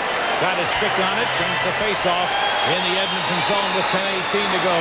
In the second period, they're wearing white for the good guys of Winnipeg. Tom Mees is at the studio. Let's go to him right now for an update. Tom? All right, Sam. In Toronto, Detroit on the power play. This is Lee Norwood winding up from the left point. Somebody deflects it in front of the goaltender. It looks like Gerard Gallant. They have given the goal primarily to Gallant at this point. And Detroit has taken a 2-1 lead on the power play, trying to even that series at 2, Sam. In Toronto today, Coach Jacques Demers said the Red Wings have the momentum now. The series definitely will go 7 games. We'll see. Fourth goal of the playoffs for Gallant. And Detroit getting outstanding goaltending from Glenn Hanlon. Right here, the Edmonton Oilers trying to keep their composure. Had a 3-on-2 break down the ice and had a good chance. And Ruotsalainen fed Messier, but it hopped over his stick. Oilers leading 3-1. There are 3 goals in the first period. Scored on Daniel Bertillon, the starting goaltender. Reddick replaced Bertillon. Ruotsalainen has the puck in his glove. And the fans wanted a delay of game penalty. Instead, all that's called is a face-off with 9:45 to go. Second period at the Winnipeg Arena.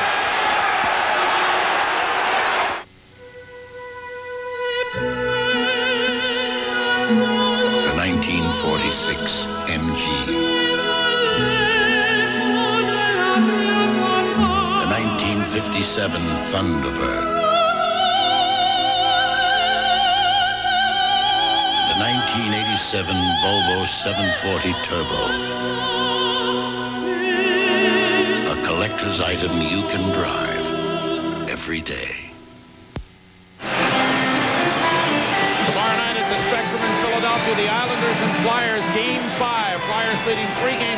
we'll have it for you right here on ESPN at 7:30 Eastern Time. Mike Emmerich and Bill Clement will bring you the action from the Spectrum. So be with us for that.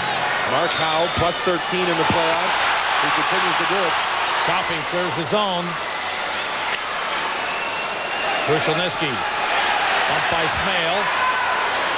Marois picks up the puck. Feeds Doug Smale. Goes rink wide for Frederick Olofsson. He shoots wide.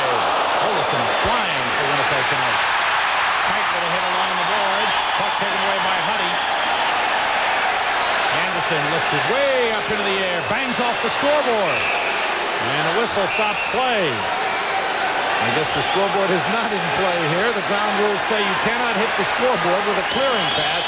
There'll be a face-off in center ice if you look at the rookie from Sweden, Frederick Olofsson. In 1986, he played in the World Championship for Team Sweden. He was the youngest player on the team at 20 years of age, and that youth has shown in the playoffs, but he is getting experience by playing, and he is playing an outstanding hockey game here for Winnipeg. Budweiser keeps the action going so you can enjoy the game. This Bud's for you. 9:10 to go. Second period at the Winnipeg Arena. Edmonton Oilers leading the Winnipeg Jets 3-1. That last play by Olofsson, he missed the net. Keep in mind that Grant Fuhr mentioned two people that have surprised him from Winnipeg with their big shots. One is Hamel, who is on the ice now, number 11, and the other is Olofsson. The faceoff went back into the Edmonton zone because that's where the clearing pass had originated from. It hit the scoreboard. Curry tapping it back to Coffey and gets it back off his stick. He controls. Taken by Ellett. Ellett feed to Hamel. He turns and shoots. Good save by Fuhr, steering it into the corner. Banged out by Huddy. Brad Berry. The rookie started North Dakota. Sends it off. Hit the linesman. Swede Knox. Hamel picks it up for Winnipeg. Hamel comes across the line. Hamel tied up by Gretzky. Huddy takes the puck. Fans roars. Gretzky went down. Coffey poking at the puck. Huddy battling with Hamel. Coffey moves it up the boards. Down comes Marois to keep it alive for Winnipeg. Coffey sending it around, but Hamel gets to it. Now Huddy is tied up by two Jets. Mullen looking for it. Gretzky sends it across. Gave it away to Steen. He shoots wide. One of the few bad passes you'll see Wayne Gretzky make. Puck sent all the way down. Kite with a touch icing call against the Edmonton Oilers with 8 minutes left in the second period. Edmonton leading Winnipeg 3-1. You won't believe what's happening inside your muffler. Rust that starts on the inside is eating its way through. The Napa Advantage muffler with Absorbite helps prevent internal rust. The inside of this muffler was not protected with Absorbite. This muffler was. You can see the difference. The Napa Advantage is even covered by a lifetime warranty. Of course, you may never have to use it. The Napa Advantage. It puts rust at a disadvantage. Available at thousands of Napa outlets. Winnipeg Jets have come alive here, but really haven't been able to get many shots on goal. Only two have been credited on the board. If the board is working correctly, the shots are 2-1 in this period for Winnipeg. We've played 12 minutes. Let's start talking about the boards, though. Winnipeg Jets are starting to control the boards a little bit, getting to those loose pucks, getting and creating turnovers. The goal was a result of a turnover. Gretzky threw the puck into the middle, and Steen missed the net. Kent Nielsen has the puck for Edmonton. Sends it across to Kevin Lowe. Off the boards, Carlisle chased by McTavish, taken away by Messier. Back behind the net, McTavish battles with Carlisle. McTavish trying to keep it alive and kick it free. In comes Nielsen. Nielsen takes the puck. Nielsen looks around, takes a bump or two from Bosch, impedes Kevin Lowe. Toward the net, kicked away by Reddick. Ron Wilson clears it out. Is there for Edmonton, slides it behind the back to Kevin Lowe. Lowe lifts it up, and it's knocked down by Tim Waters. Move toward the Edmonton line where Craig Muni sends it back. Waters chases the rolling puck and picks it up. Glenn Anderson forechecking for Edmonton. Carlisle's pass deflects off Krushelnyski to Anderson for a shot. He scores! He beat Pokey Reddick on the stick side. He didn't have much room, but he found it. Reddick reacted slowly to that shot by Glenn Anderson. It's 4-1 Edmonton. That's because when Anderson took the shot, there was a Winnipeg Jet player putting his stick there. And Carlisle turns it over right there. He had the puck 5 feet from his own blue line. Now watch Ellett put his stick out right there, and it partially deflects and goes in past Pokey Reddick. There's the turnovers. Carlisle tried to go to the middle with the pass, and the shot was taken, and Anderson scores, and that is a big, big goal for the Edmonton Oilers. It slows down the Winnipeg Jets, quiets the crowd again. Less than 7 minutes to go in the second period. Again, it's a 3-goal lead for the Edmonton Oilers. Glenn Anderson's 5th goal of this series. And that's his 5th straight game where he scored at least 1 goal. In fact, he has 7 goals over those 5 games. McSorley toward the net, off a skate. Taken away by Howard-Chuck. The goal is Anderson, his 9th of the playoffs from Krushelnyski at 12:58. Molomé comes out. His pass deflects to Krushelnyski. Pokey Reddick out to stop it, playing it to Marois. Fires across, deflected out to Howard-Chuck. Howard-Chuck comes down against Huddy, sends it into the corner. Smale tied up with Coffey. In comes LeMay and Howard-Chuck. They dig along the boards. Puck is still loose. It's poked free. Krushelnyski goes for it, along with Paul McLean. Near side boards. McLean wins it. His pass deflected by Huddy. Huddy waits, plays it around the boards again. Krushelnyski is tied up. McLean keeps it in for Winnipeg. Behind the net, Pure. His pass is blocked, and he works it free. Ellett couldn't keep it in. McClellan gets it out. Paul McLean and Kevin McClellan go for it. Ellett's passes to Laurie Boschman. Boschman across the line.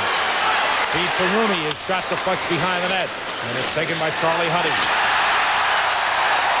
comes Hunter to McTavish. McTavish moves in, plays it to the boards where McClellan shoots, knocked down by Reddick. Ellett plays it up the boards. The crowd roared behind the play. There was a hard hit on the Edmonton Oilers. There was McLean on Charlie Huddy. Here's Ellett with the puck. 5:15 to go in the second period. Edmonton leading 4-1. All the way around it goes. And a good hit by Hunter on Nill, and Kevin Lowe takes the puck. Feed to Kevin McClellan. McClellan to Hunter. Hunter moves in. Try to feed behind the back, but Nill blocked it. And Tim Waters sends it across to Thomas Steen. Steen lead for Steve Rooney. Rooney comes in, shoots wide. Carlisle has it. Carlisle toward the net, sticked aside by Fuhr. Winnipeg have had scoring chances here in the second period, but they constantly seem to be missing the net. I don't know whether it's pressure or it's the fact that the Oilers are putting pressure on the players with the puck quickly and forcing them wide. I think a little of both, John. Carlisle knocks it down with 4.5 minutes to go in the second period. Kevin Lowe plays it. Asa Tikkanen. Tikkanen lifts it up and toward the corner glass. It bounces downward. Jim Kite plays it. Kite moves it out. Ruotsalainen sends it back. And now it's Marois for Winnipeg. Gretzky on him. Dan Maloney has not played Howard-Chuck very much with Mullen and McLean here in the second period. In front, Gretzky through the legs with that shot, and it's stopped by Reddick. What a setup from Ruotsalainen to Gretzky. What a move by Gretzky. Here comes Doug Smale. Ruotsalainen back. Got it stopped by Fuhr. Ruotsalainen plays the rebound. Howard-Chuck knocks it down. Gretzky is there. Kept in by Dave Ellett. Moves it ahead for Doug Smale. Smith breaks up the play. Plays the glass. Marois trying to keep it in. Does. Ruotsalainen behind the net for Edmonton with 3:35 to go in this second period. Edmonton with a 4-1 lead. It's sent all the way down. This will be an icing call. Ellett makes the touch. 3:29 to go on the board. The goals, McSorley, Gretzky, Ruotsalainen, and Anderson for Edmonton. Olofsson for Winnipeg. The NFL holds its draft tomorrow morning. And you can see it live from New York, Philadelphia, and Bristol, Connecticut, live at 8 o'clock Eastern Time. Bob Lee, Chris Berman, Sports Illustrated's Paul Zimmerman, Paul McGuire of NBC, and Dino Cook, ESPN's college football analyst, will be on hand to take a look at the draft and analyze it for you. John Muckler looking on, the co-coach of the Edmonton Oilers. Well, the head coach of Toronto is John Brophy. Muckler coached Brophy as a player. As a matter of fact, he traded Brophy 3 different times and brought him back 4 different times. And those were the days of the Long Island Ducks in the old Eastern League. And we asked Muckler, what'd you trade him so many times for? He says, well, we just sort of had to get Brophy out of town on occasion. Oilers trying to get out to center. Nice takeaway by Ellett. Plays to the boards to Ron Wilson. His shot is blocked by Charlie Huddy. Huddy has been outstanding in this series. Messier breaks out with Anderson. Berry getting back. Messier across the line, offside. Anderson just a stride ahead of the play. Anderson's got great speed, and he raced down. Messier's got outstanding speed as well, but Anderson went offside on that 2-on-1 break. You see the crowd still wearing white here, the Winnipeg Arena. You know, it's interesting. Grant Fuhr talked about the white. He said, with all the people dressed that color, it's easier to find the puck when it's shot at me, he said. He said, when it goes above the board, people generally are in darker clothes or whatever, and you don't see it as easily. Only Grant Fuhr can say this because he's got the great sense of humor, but he was asked if he had ever seen so much white in the building before, and his response to that was the last time he saw so much white was at a Klan meeting. But only Grant Fuhr could say that. He is a relaxed, good person. Well, it was great yesterday. He played 15 holes of golf, went to practice, and came back out and played another 18. So 30. How many? Did you play golf yesterday? Yeah, 33 holes. Here's McLean across the line for Winnipeg. He's hit hard by Muni. In front, Steen has it knocked away by Fuhr. McLean along the board. Plays it behind the net. McClellan goes over. And Muni. Well, Craig Muni has been outstanding on defense for Edmonton. Quite a find. Picked up as a free agent.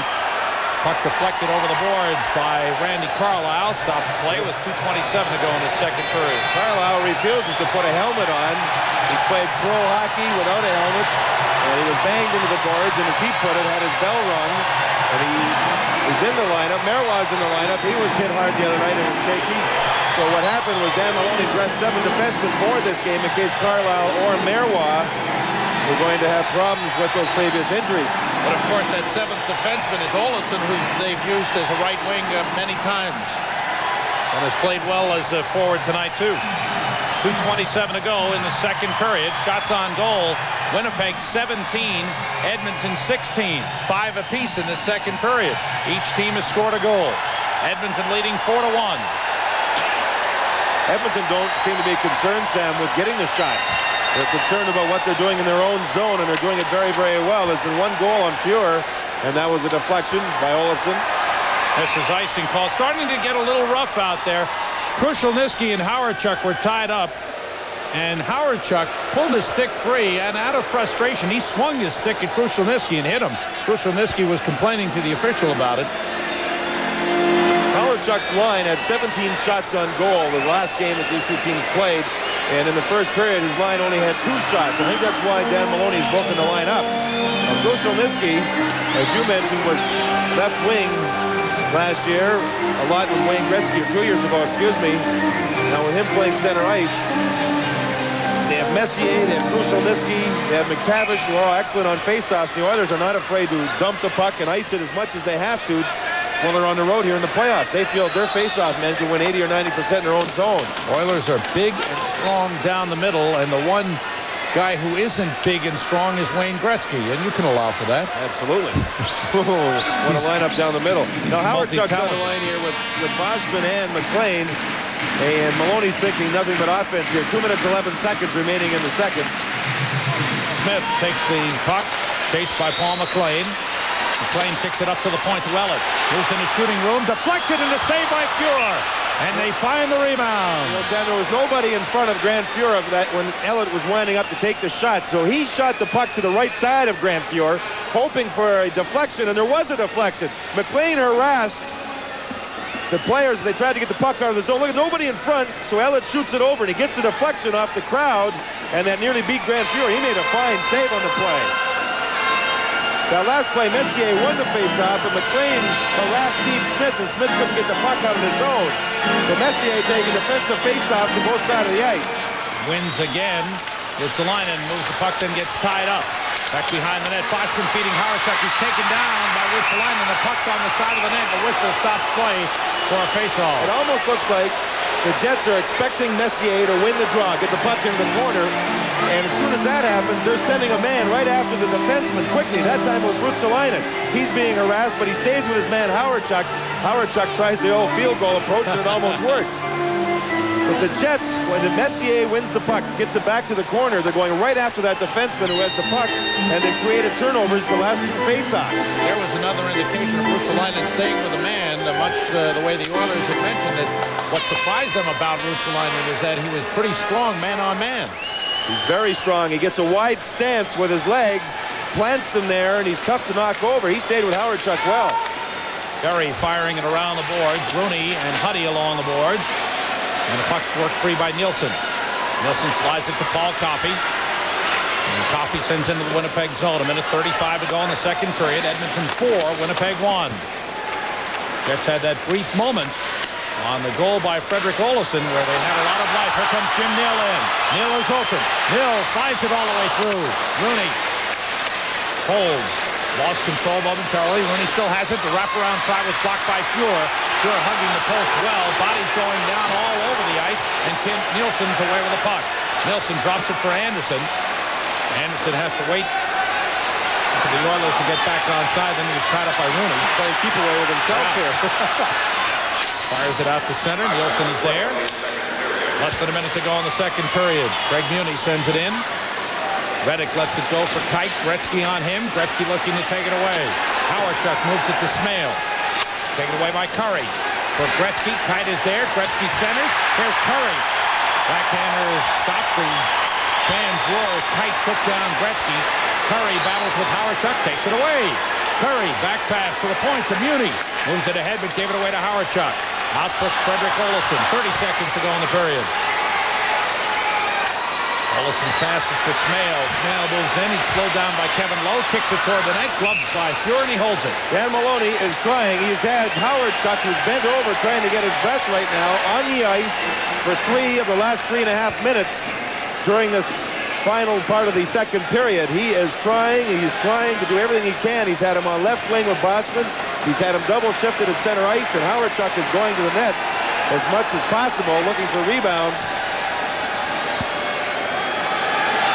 Howard-Chuck breathing heavily will go off for some rest. 21 seconds to go in the second period. Stay with us between periods as the NHL tonight with Tom Mees. We'll check out the Detroit-Toronto game and a lot more. So be with us between periods. There's been a lot of face-offs in the Edmonton zone during the latter half of the second period. And the way Winnipeg are going to Grant Fuhr's net, you would think that they're going to start drawing penalties more than they have. They're making the Oiler defensemen drag them down in front. Let's see what Boschman does here with McTavish. There's been only one penalty called in the second period. That was on Winnipeg's Andrew McBain. So McTavish is trying to lift Boschman's stick up. McTavish learned that from Aaron Broughton, who plays for the New Jersey Devils. And he wins the faceoff. Puck moved up the board, stopped by Marois. Shot sticked aside by Fuhr. Centered in front. Mullen shoots, he scores!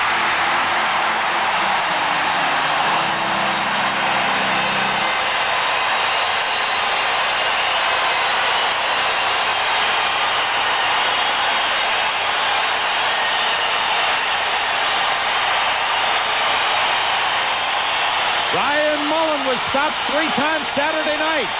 What happened here, the rebound goes. Mullen lines himself up in the slot. He waits for the pass. Look at the room he's got. Nobody's going to stop him from there. Started with a face-off. Edmonton couldn't get the puck out of the zone. It was a one-on-one matchup. Mullen and Grant Fuhr. And Mullen beat him to his stick side. Edmonton had the puck. They couldn't get it out of the zone. It was some fine board work by Winnipeg, and we're seeing better board work by the Jets as this game wears on. Ryan Mullen at 19:48. And again, the Jets have some life. It's Mullen from Ellett and Marois at 19:48, and that's it. End of the second period at the Winnipeg Arena. The Jets have some hope. They are down by 2, but they get the late goal from Brian Mullen, who had been shaking his head over the saves by Grant Fuhr Saturday night. Tonight he beats them at 19:48 at the end of 2. It's Edmonton 4 and Winnipeg 2. Who's that? The life of the party, that's who. There's a super party animal. His name is Buds McKenzie. When the sun shines bright on a cold Bud Light, he's in a party frenzy. He's Spuds McKenzie, the posh pooch of pop culture. Go, Spuds, go. Spuds Spuds, you're an animal. Go, go, Spuds, go, go. Only you. Just because you've washed your car doesn't mean you're finished. After each wash, you need some Armor All on the dash, the bumper, and especially the tires. Armor All, it's the finishing touch every time you wash your car. You're my dream. And now, introducing Clean Start, the new cleaner which safely removes tough dirt. Clean Start, only from Armor All products. Now at Kmart, a new dimension of sight, sound, and value. Scotch EG all-purpose video cassettes, the popular choice for today's VCR recording. Now with patented time-left gauge to ensure that your recording never comes up short. And right now, buy 3 EG video cassettes and receive a $2 manufacturer's rebate. At Kmart, America's favorite store. I was cooking on Kingsford showing Major League form, but the minor league charcoal was stuck on warm. Finally, old Lefty threw down his hat and said, when you're hot, you're hot. When you're not, you're not. I take a Kingsford view about barbecue. When you're hot, you're hot. Kingsford charcoal is made with premium wood char. Kingsford burns hot when some others might not. Said, pay attention, son, let me show you how it's done. When you're hot, you're hot. He said, thanks a lot. When you're hot, you're hot. And welcome back to Road to the Cup. I'm Tom Mees. Some much-needed momentum there for the Winnipeg Jets, getting a goal with only 12 seconds left in the second period, so they have some hope, slim threads of hope, but hope nonetheless. Edmonton still in command, 4-2 after 2. Some other hockey news being made today from New York City, where Rangers coach Tom Webster, surprising to some, announced that he was retiring. Webster was hired last November, experienced inner ear problems. He resigned. He didn't retire. He resigned today, saying he was not confident that his medical problems would be cleared up in time in order for him to take the reins as the head coach of the Rangers and go on the road with them next season. So Tom Webster resigns. The New York Rangers management has said that they are already looking for a replacement. Meanwhile, up in Toronto's Maple Leaf Gardens, there's less than 10 minutes left in regulation time. And that goal we showed you a few moments ago by Gerard Gallant, tipping in a Lee Norwood drive, has given Detroit a 2-1 lead, even though in this game, Toronto has far outshot the Detroit Red Wings. So let's go live to Toronto. Check in live, third period action. Bob Cole and Scotty Bowman are standing by at Maple Leaf Gardens, where things are getting rather rough along the boards. Bob? Terrien digging it off the boards, and Beach had to hook them down. Leafs start back to center. Lands will dump it in. It's 2-1 for Detroit over Toronto here in the third period. I'm Bob Cole. With me in the booth is Scotty Bowman. And needless to say, a very close hockey game. Good goaltending. 37-24 of the shots on goal in favor of the Maple Leafs. Hamlin in goal for Detroit. A standout. And Regan in goal again tonight for the Maple Leafs. No scoring in the first. Bridgman gave the Leafs a 1-0, Wings rather, a 1-0 lead. Then Clark tied it in that second period. And here in the third, Gallant, a power play goal for Detroit at 53 seconds when Allison went off at 28 seconds for tripping. And it's 2-1, Red Wings.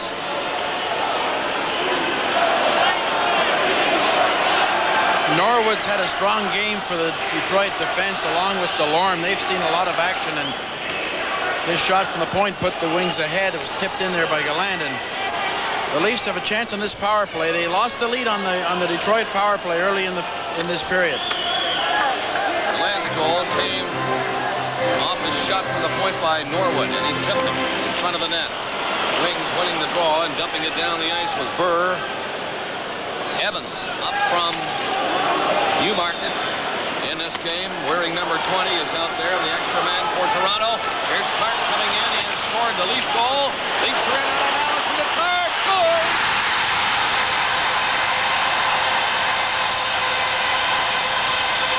What a blistering shot by Clark, but I'll tell you, that's a great play by Allison again. And the Wings defenseman, DeLorme, had a chance to get it out, but he didn't have the... Look at old Harold Ballard up there doing the old handshake routine in the loft or the gondola at Maple Leaf Gardens. The Red Wings and the Toronto Maple Leafs now tied at 2. We'll check in later on in Maple Leaf Gardens. Our score after 2, 4-2, Oilers in front.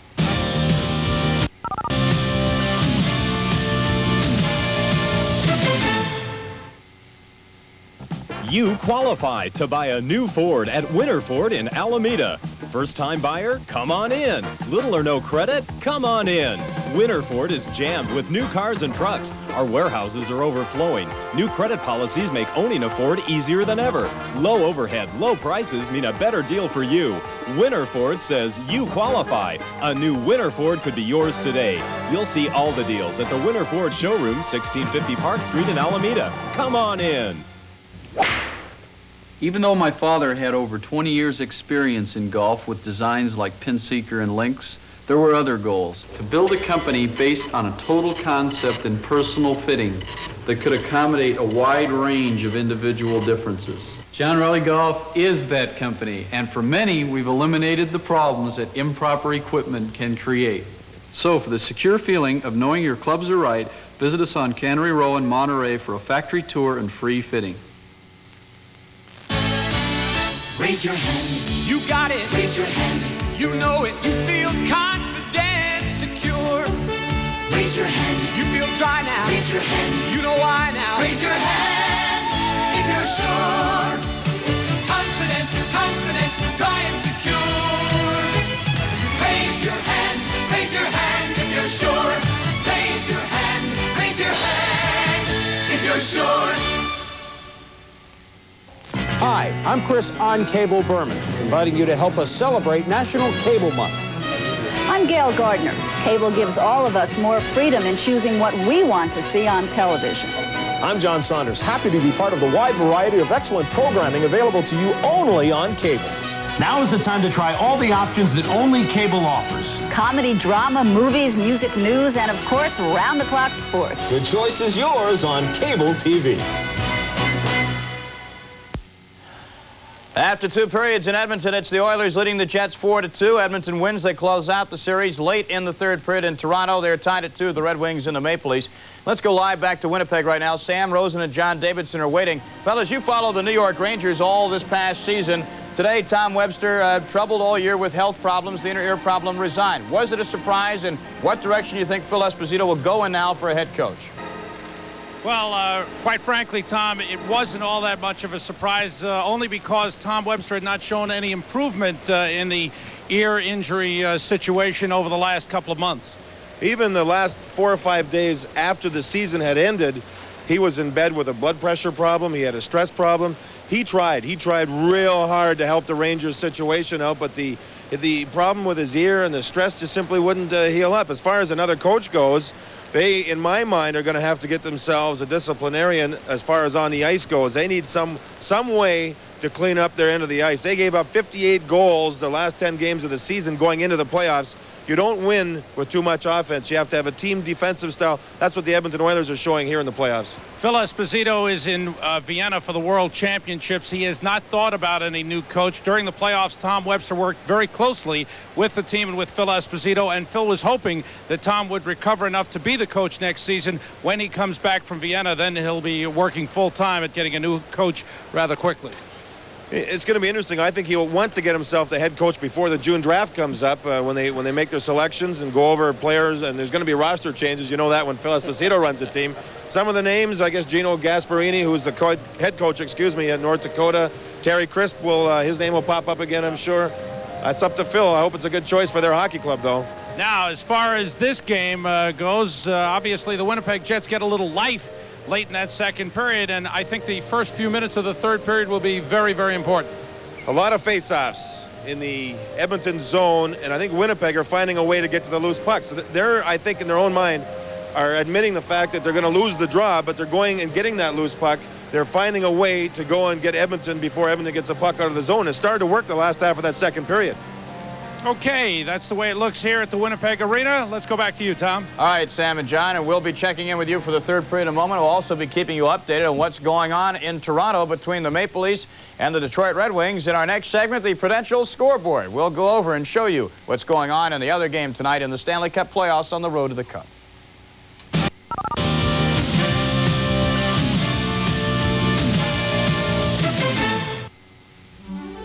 Honda, the Triple Crown champ. #1 in customer satisfaction. #1 in customer loyalty for the 9th year in a row. And #1 in import car sales.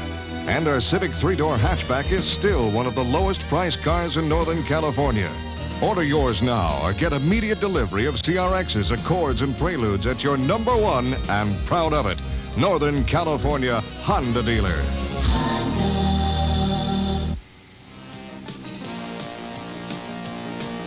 To succeed in this high technology world takes education and training. If you're in school, stay in school. Take the hard subjects, mathematics, physics, the sciences. Work hard and graduate. Then find out what the Air Force has to offer. The Air Force helps prepare young men and women to face the future and succeed. Aim high. Air Force. You don't just watch an NHL game, you feel it.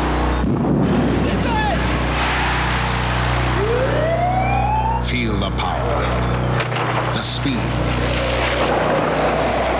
feel the strength, the grace,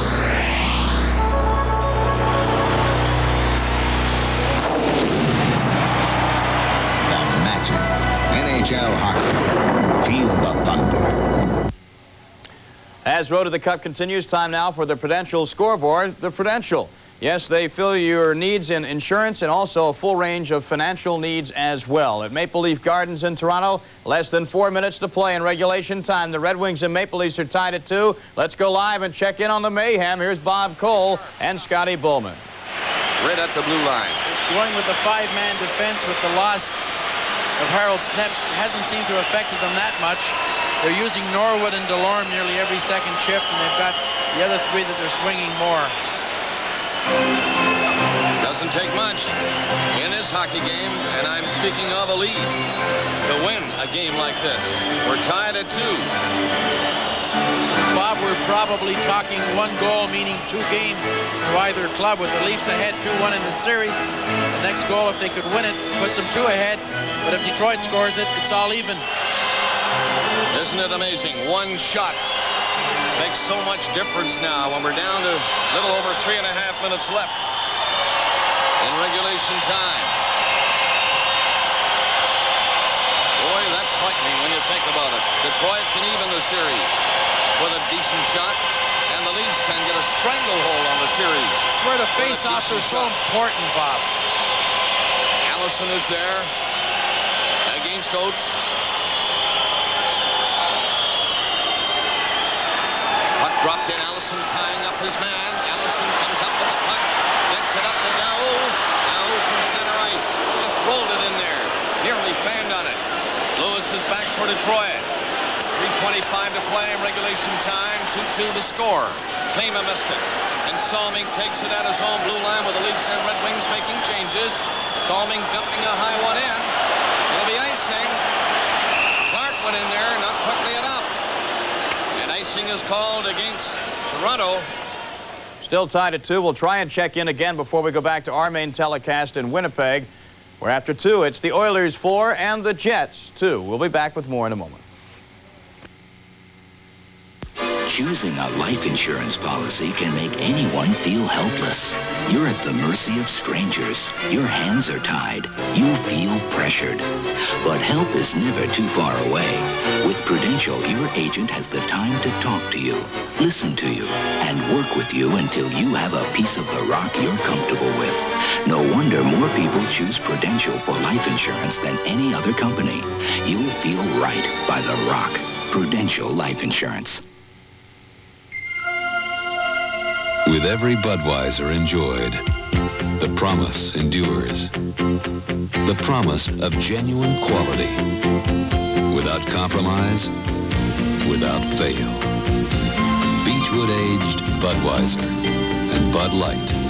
Genuine proof that somebody still and always will care about quality. And that is a promise. You won't believe what's happening inside your muffler. Rust that starts on the inside is eating its way through. The Napa Advantage muffler with Absorbite helps prevent internal rust. The inside of this muffler was not protected with Absorbite. This muffler was. You can see the difference. The Napa Advantage is even covered by a lifetime warranty. Of course, you may never have to use it, The Napa Advantage. It puts rust at a disadvantage. Available at thousands of Napa outlets. Spring is the time when colors bloom and savings unfold inside the new spring catalog from True Value Hardware stores. Prune limbs with this Poland 14-inch gas chainsaw, just $129.99. It has a guide bar and cushion grip. Then turn small branches into mulch with this Black & Decker garden shredder, only $149.88. And this Rhino wheelbarrow with tough poly tray from True Temper is just $34.95 less a $5 mail-in rebate. Look for it in the new spring catalog from participating True Value Hardware stores. Tonight on SportsCenter, we'll have the latest on NBA coaching changes involving the Phoenix Suns and Sacramento Kings, highlights from the Stanley Cup playoffs in both the Norris and Smythe divisions, as well as baseball highlights, and a look at tomorrow's NFL draft. It's all on SportsCenter, 11:30 Eastern. 2:39 left to go in regulation time. Let's check in back in Toronto. Here's Bob Cole. Time here at Maple Leaf Gardens in Toronto. Gallant, a power play goal at 53 seconds of this third period. Clark, a power play goal for Toronto to tie it at 13:47 of this third period. So a little over 2.5 minutes left, and they're tied at 2. The Maple Leafs leading the series. 2 games to 1. Red Wings trying to tie it. Leafs trying to get a 2-game lead in this best of 7. The Red Wings come to center ice. Ashton coming in with Higgins. Higgins can't handle the pass. Now he gets it off the boards and ripped it right at Reggett. 5 got rid of it. Dom Foose is in the corner at the far side. Lands behind the net. The Red Wings send them in deep forechecking. Lands waits there. Now he sees Dom Foose, but he goes to the right side with it. And Vibe didn't handle the pass cleanly. Reggett will have to stop it for Todd Gill. 2:10 left in regulation time. Gill coming out. Dom Foose takes his pass. Ahead to Wendell Clark, who has scored both Toronto goals. And he failed to hang on to it. Red Wings dump it down the ice. It'll go over the red line to the left of Reggett. And icing is called against Detroit. And boy, Scotty Bowman, these face-offs get bigger and bigger. And Clark gets so many pucks when he's in full flight in the neutral zone. He's always getting pucks near the center line, which causes a lot of traffic for the defense. Put a lot of pressure on this defense tonight. And that line, they've tried everybody at center, and Fuss just finished, and we see now Daou comes out. So Brophy's made some changes. He hasn't paid Cardinal too much tonight. On the other hand, Eichmann has been out there a lot again tonight for Detroit. He's number 19, the captain of the Detroit Red Wings. And he is a smoothie. 1:56 left in regulation time. The Maple Leafs and the Detroit Red Wings. Leafs won the 2 games in Detroit. The Red Wings won the first game here on Saturday night. We stand in game 4. We're tied with less than 2 minutes to play. Allison comes on against Yzerman. And they're set to the right of Hanlon. Puck goes to the corner. Yzerman lost it. Thomas's shot deflected off the Red Wings stick into the crowd. And Delorme and Thomas, some pushing and shoving. And the linesmen are ordered over quickly by referee Terry Gregson to get them apart. We're down to 1:50 left in regulation time. One thing you have to watch a ploy now. The defending team gets into an altercation, hoping that the attacking defensemen come in to get that face-off outside. So you have to really be disciplined. You're tempted to get in there, Bob. Salming and Iafrate are the 2 Toronto defensemen at this moment, but they did stay back. Face off to the right of Hanlon again. Glenn Hanlon in goal for Detroit. Ken Reggett down at the other end in goal for Toronto. The shots up to this point of the hockey game, 38-27 for the Maple Leafs. Thomas goes to the Leaf bench. Vibe has been inserted on the wing within a check on the other side for Allison, the big centerman. Allison, number 8, against Yzerman. Allison wins it. Salming shot. That hit Beach. Inachak going after it. He's tied up by Lewis. And the Detroit player fell on the puck. But it's still playable and goes back to the net. Red Wings will clear it to the line and they get it out. 2 of them get the center ice. Barr into Gallant. Yzerman trailing the play. But Inachak got over to stop him and Vibe dumped it down the ice. Beach is coming back. puts it up. Icing is called against the Maple Leafs. They'll bring it down to the other end now for the face-off with 1:21 to play in regulation time. Well, Yzerman kept that puck in, and Vive didn't know he had enough time, but he didn't want to take any chances. He got a little flip on it, but the puck rolled on its edge, and thus we have the icing. Well, the big thing, you do not want to waste too many seconds deciding what to do, especially inside your own blue line. You find Detroit will do that. They'll dump it out quickly as possible, and that occasion, the Leafs did it. But it went all the way, as you say, Scotty, and back it comes on the icing call for a face-off for the Red Dragon. Well, the Leafs have 3 centermen out there in case one gets thrown out with Allison, Inachek, and Daou. Now Oates on there against Allison. 1:21 left in the third period. Score tied at 2. It's been a tough struggle tonight for these two. Very close hockey game from start. And I can't say finish because we're not done yet. Long pass skipped away from Allison down the ice. It's going to be icing again. With DeLorme back. Down to 1:07 left. Sellout crowd again tonight. So 1 minute, 7 seconds left in regulation time. We'll bring you any other happenstances that are key in that game. In fact, we'll tell you when regulation has ended. Now let's check in with our main telecast tonight from Winnipeg. The Jets still trailing Edmonton 4-2. Here's Sam Rosen and John Davidson. Thank you, Tom. 4:55 gone by in this third period. Edmonton still leading 4-2 as Howardchuk comes across the line against Coffey, trying to move in. It's knocked away by Fuhr. The Oilers having only 4 shots on goal, and they have been all good chances. Outstanding saves by Pokey Reddick have kept the Jets in the game here in the third period. Dave Hunter works the puck free and sends to Yari Curry. Coffey dumps in, and the puck stopped by Reddick. The Oilers are down to 5 defensemen. Muni was hit into the boards. He hurt his rib cage on the top of the boards, and he has gone to the locker room. There's a left side of Muni. Howardchuk with a chance. It went off his stick. Clearing attempt kept in by Carlisle. Toward the net, it's knocked down by Coffey. Gretzky is down and shaken up. Gretzky is hurt. He was knocked down. He was knocked down by Howardchuk. That's the third time this game that Gretzky has gone down. They are trying to get at Smale. I thought it was Howardchuk who was involved with Gretzky. Gretzky lost his helmet on the play and is obviously dazed. We'll see the collision here. They're moving the puck in. That is Howardchuk with Gretzky, and Howardchuk pulls Gretzky down. He hits his head on the ice. Wow. Bang, and he knocks the helmet right off. And is he lucky he was wearing a helmet? Gretzky was doing the checking job on Howardchuk, and Howardchuk reached out and threw Gretzky down to the ice. It is rare that you will see 2 outstanding players of the caliber of Howardchuk and Gretzky tangled like that, and Howardchuk taking Gretzky down. Hamel, Kite, and now Howardchuk have all knocked Gretzky down on his behind in this hockey game. Very seldom in one game do you see Gretzky knocked down that often. You know who does it a lot are the Soviets whenever they play against Wayne Gretzky. 14:17 to go, third period. Edmonton leading Winnipeg 4-2 as Gretzky remains on the ice. He is conscious. The fans getting on the Edmonton bench will step out for a moment with 14:17 to go in the third period. It's 4-2 Edmonton. You'd no more settle for a flake in your hair than a spot on your tie. You passed the test, your good grooming has a look of success. Your head and shoulders above the rest. One flake can mean dandruff. Regular shampoos may rinse flakes, but Head and Shoulders protection goes to the source to help stop flakes. And that's doing it right. Your head and shoulders above the rest.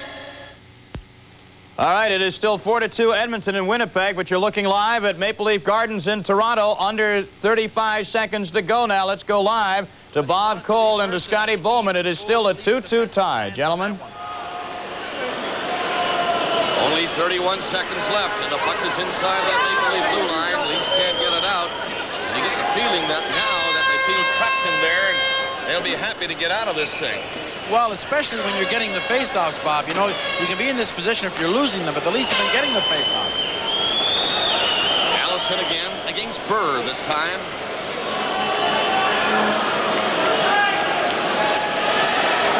score. Allison ties up his man, and the lead's taken, storming around the net, trying to skate away with it. Gets it out to Daou. Daou's rink-wide pass to Allison. Allison in with 20 seconds left. He flipped it in front of the Detroit net. 18 seconds left. The Red Wings try to get it out, and they do to center, but it's knocked down here. The Leafs hammer it back in, but over there on the far side, Inachak was tied up on the boards and could not get out. He and Klima were tied up. Two former members of the Czech national team. 11 seconds left in regulation time. Salming claims that he fired the puck in and the whistle should not have sounded. Well, I think he's saying that you have to give Inachek a chance to get out with Clear the zone. You know, that new rule. That's Yeah. probably the best rule change they've had in many years. Save so much time, but we're having the face-off at center. And only 11 seconds left. Inachak against Yzerman. Yzerman hooked it back. Inachak poked it ahead. Daou took a shot, but this time Inachak was in there. And 7 seconds left in the third period. Looks like overtime here in game 4. As the faceoff is outside the line, one never knows. But likely they'll just check closely now and say, okay, fellas, we'll go to overtime. And Detroit has bounced back after those 2 so-so games in Detroit, leaving a bad taste with their fans. But they've come on here and they've worked hard, got that Saturday night game, and they're in a tie going into overtime. Veteran Bridgman winning the draw and scooping it down to the leaf line. 5 seconds left. Time for one shot by Iafrate, and he put it right on the money. And it was stopped by Hanlon, and we go to overtime. So the Red Wings and the Maple Leafs will go to overtime in Game 4 in the Norris Division Finals, and when that's decided, we'll tell you directly. We'll be going back to Winnipeg. More third period action right after these commercial words. Know what I'm doing? Feeding my lawn. You know what I'm doing now? I'm feeding my lawn. Yep, I'm still feeding my lawn. And look at my thick green lawn. It loves what it's eating. New Hyponex lawn fertilizer. Hyponex is higher in essential nutrients than the leading national brand. And its time-release formula keeps your lawn greener longer. Guaranteed. What am I doing now? Feeding your lawn! No, I'm feeding my dog. Try new Hyponex lawn products today. Road to the Cup, the Stanley Cup playoffs on ESPN is being brought to you by Budweiser, the genuine article Beechwood Age for that clean, crisp taste. This Bud's for you. And by Head & Shoulders Shampoo. Now, your good grooming is Head & Shoulders above the rest. Well, they've had some fisticuffs in Winnipeg, as you might expect after somebody decks Wayne Gretzky. Let's get an update from Sam Rosen and John Davidson. Thanks, Tom. You're looking at Dan Maloney looking on. He was taunting the Edmonton bench to come on over and come on and get it. Well, they went at it on the ice in the Winnipeg zone, and what really started after there was some pushing and shoving, Laurie Boschman skated in from outside the melee and went at Charlie Huddy, and he just started he precipitated the whole fight. It was really just totally uncalled for. Huddy went after, Boschman went after Huddy, then Rooney went after Glenn Anderson and beat him pretty good. Anderson went off cut. Gretzky has not returned since being taken down by Dale Hawerchuk, and the yelling and screaming went on between the benches with John Muckler and Dan Maloney pointing at one another and waving to one another and taunting one another. And right now, we have the aftermath as Andy Van Helleman, the referee, sorts out the penalties. Now, Muni has returned. He has an ice pack on the left side of his ribcage on the bench. Anderson and Gretzky are in the Edmonton Oilers dressing room. Gretzky hurt his head. Anderson took a couple of right hands from Rooney, and he was cut badly by the left eye. Boschman started the whole thing, and he went around, and finally found one man he could go after, and that was Huddy. Let's pick up the penalties. For fighting any game misconduct.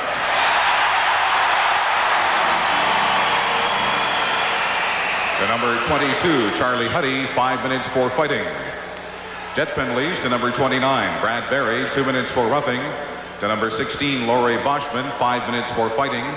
To number 18, Steve Rooney, 5 minutes for fighting and a game misconduct.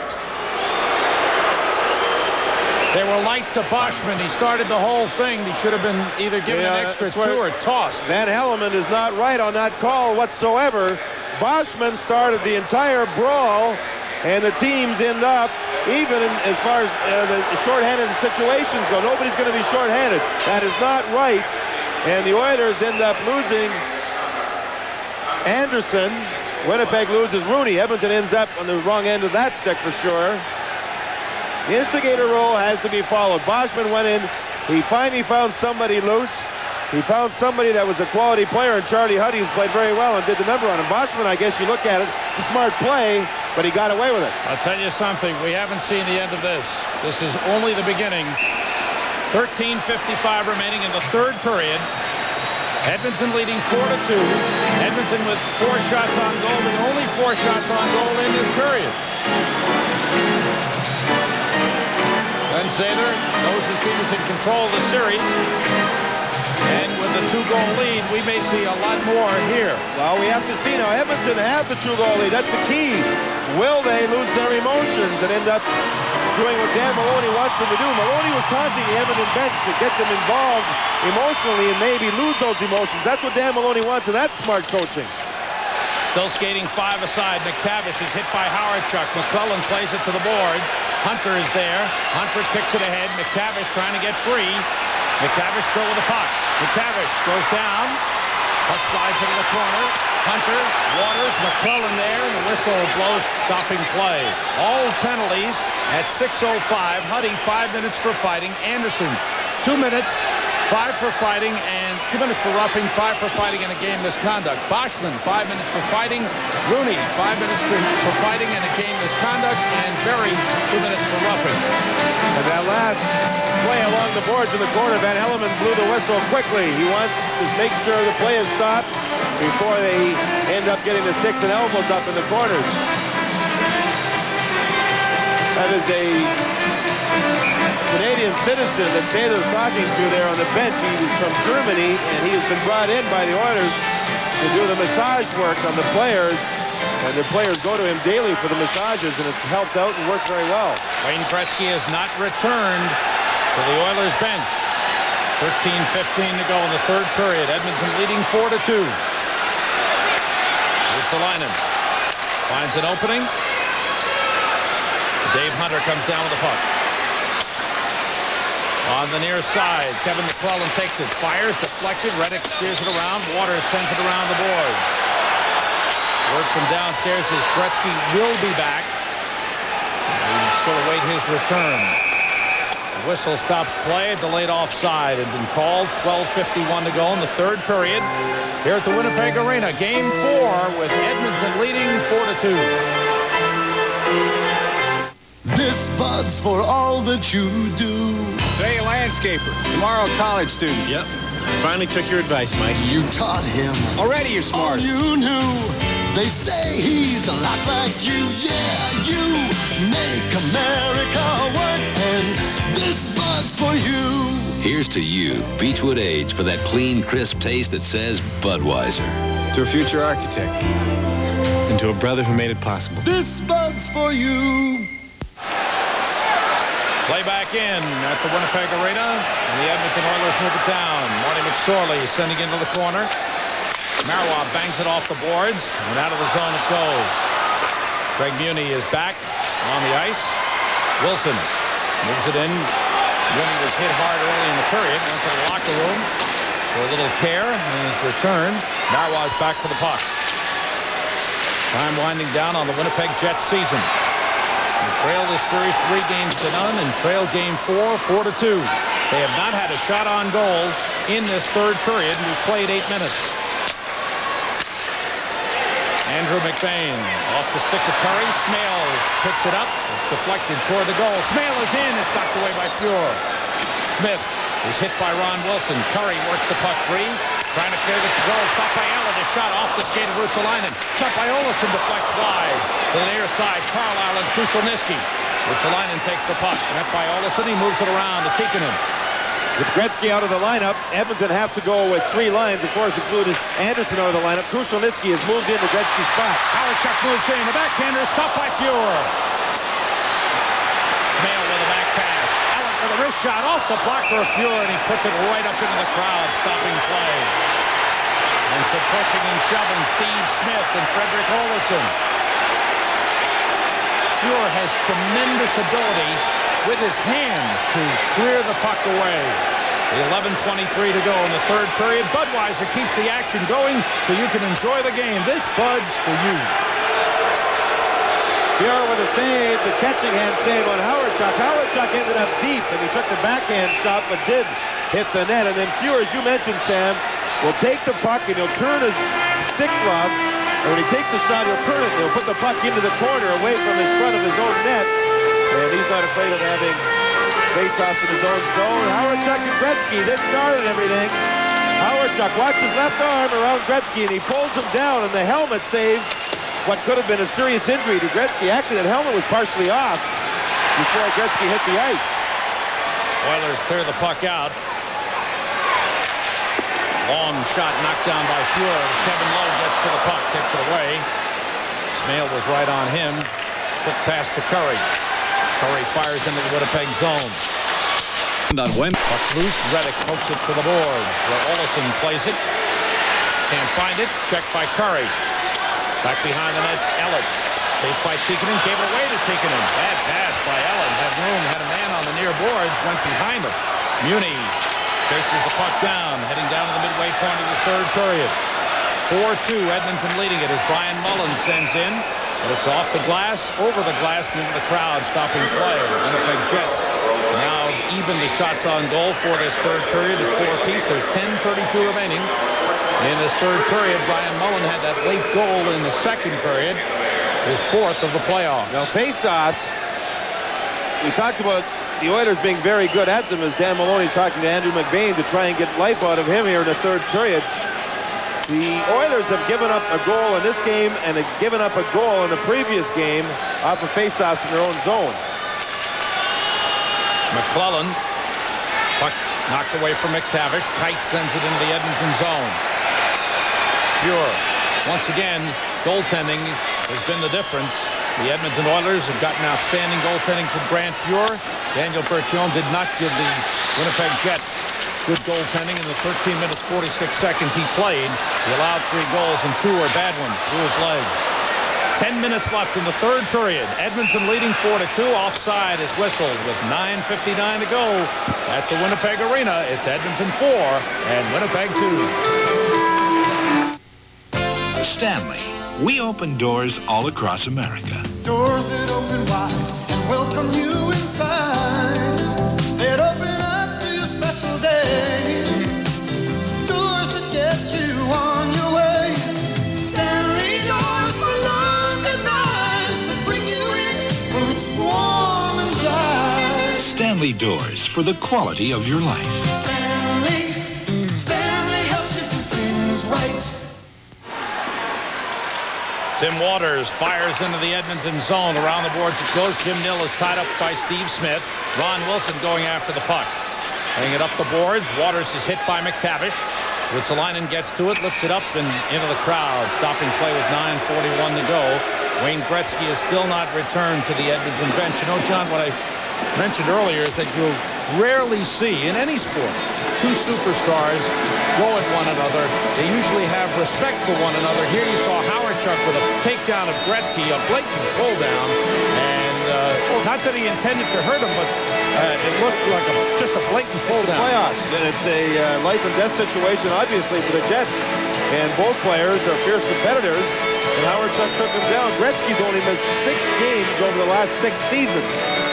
And you know he's a durable performer. A lot of people question his pain threshold. But when you look at the amount of games that he's played over those years, hey, he must have had to play with some injuries. Oilers unable to get it out. Olesen with a chance. Deflected wide. Ruotsalainen is bumped by Howardchuk. Curry takes the puck.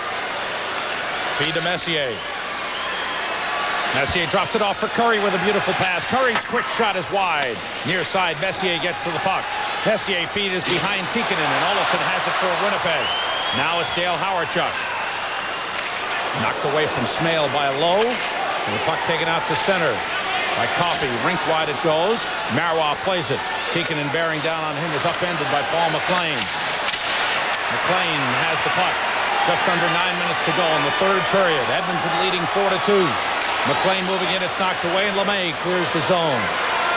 Jim Kite, poke checked away by Mo LeMay. Krushelnyski sends it in.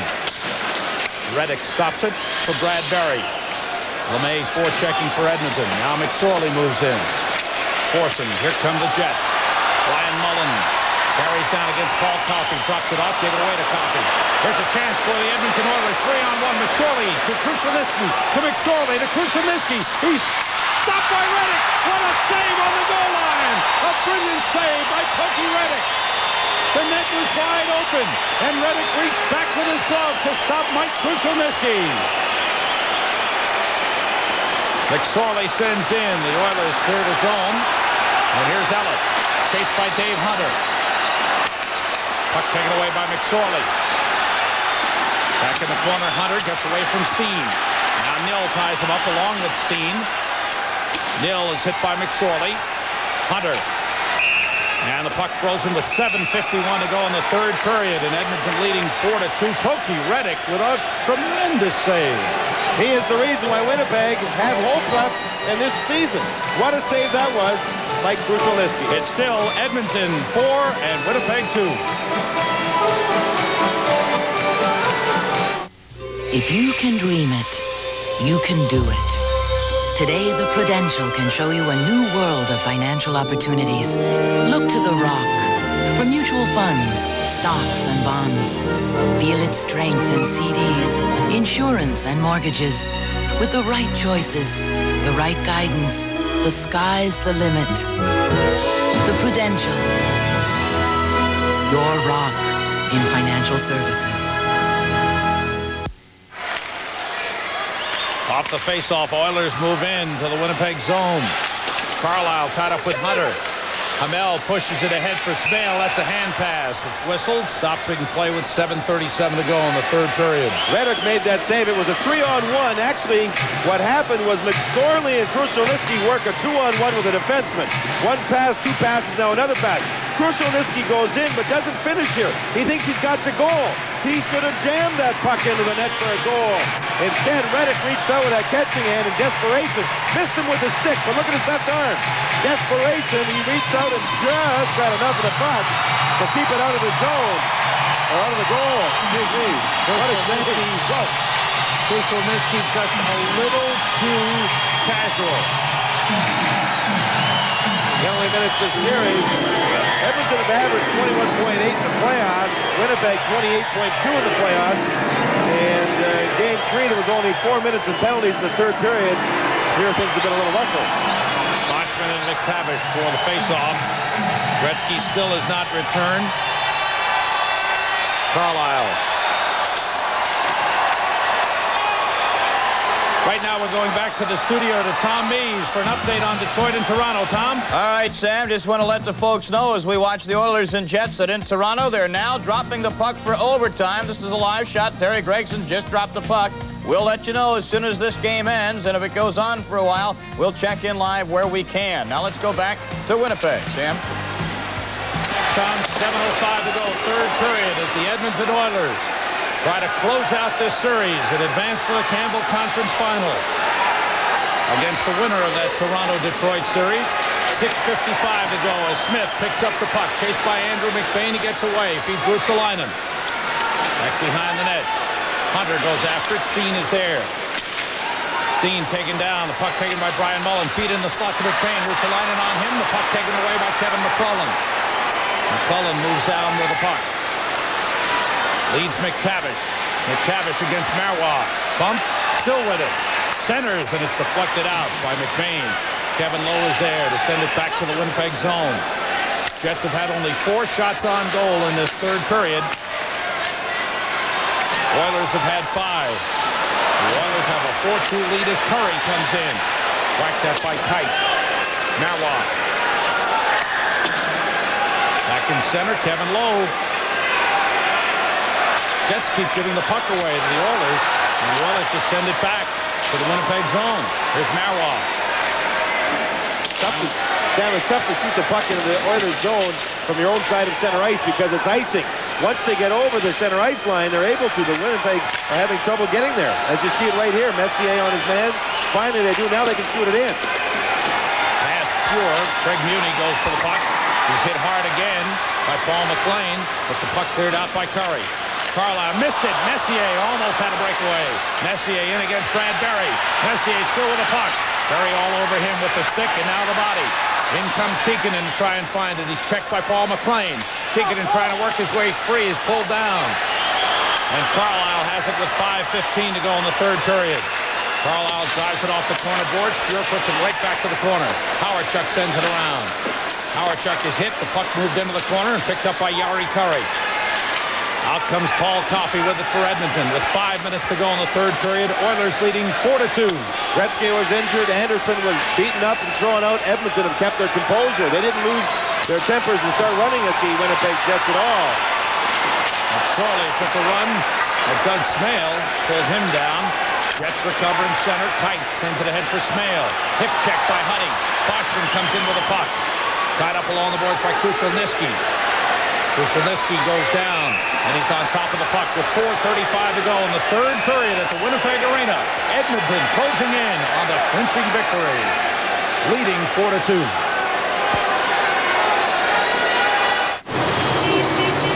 At his last tune-up, Jim McGill forgot to change something very important, his engine belts. After 4 years, belts can break anytime. So don't take chances. Next tune-up, get Gates belts. More mechanics install Gates and more people rely on them than any other belt made. Remember, if your car's 4 years old, get Gates before it's too late. There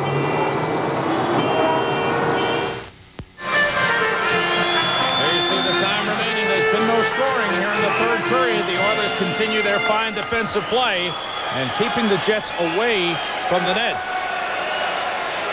In the last 6.5 minutes of the third period of Saturday night's game, the Jets got only one shot on goal. And here, once again, they've been kept with very few shots on goal in the third period. Krushelnyski moves in against Marois. Krushelnyski still after the puck, gets it to McSorley. McSorley checked by Kite, gave it away to Mullen. Krushelnyski is a better player with the puck. Once he has the puck, the reach that he has is very, very difficult to get it away from him. Marois' feed is to Paul McLean. His shot goes all the way through, played by Howard-Chuck along the boards. He's tied up by McSorley, who clears it out. 4 minutes to go in the third period. And perhaps the season for the Winnipeg Jets. Marois for Howard-Chuck. Comes in against Ruotsalainen and shoots high up into the crowd. It goes. Ruotsalainen deflecting it, staying with Howard-Chuck. 3:50 to go in the third period. 3 different teams have not lost on the road in this year's playoffs. Montreal, the Edmonton Oilers, and Detroit Red Wings. And Detroit and Edmonton have good games going for themselves tonight once again. Howard-Chuck, I doubt if he'll be off the ice very much. I think a quick change now. It'll be a short shift for Winnipeg, and Howard-Chuck will be right back on the ice. 3:50 to go as Steen and McTavish face off. Ruotsalainen takes the puck. Sending it down. Ellett is back for it. Now it's Smale.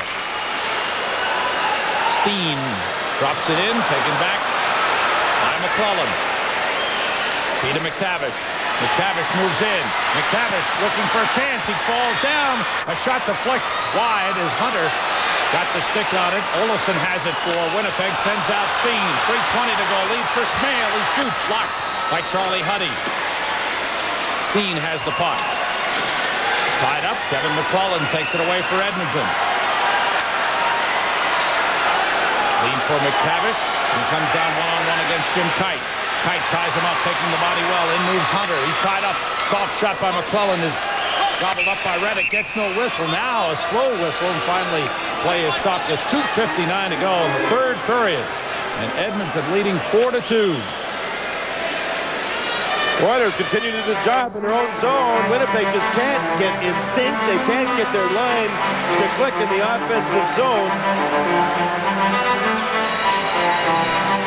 Edmonton getting 3 goals in the first period.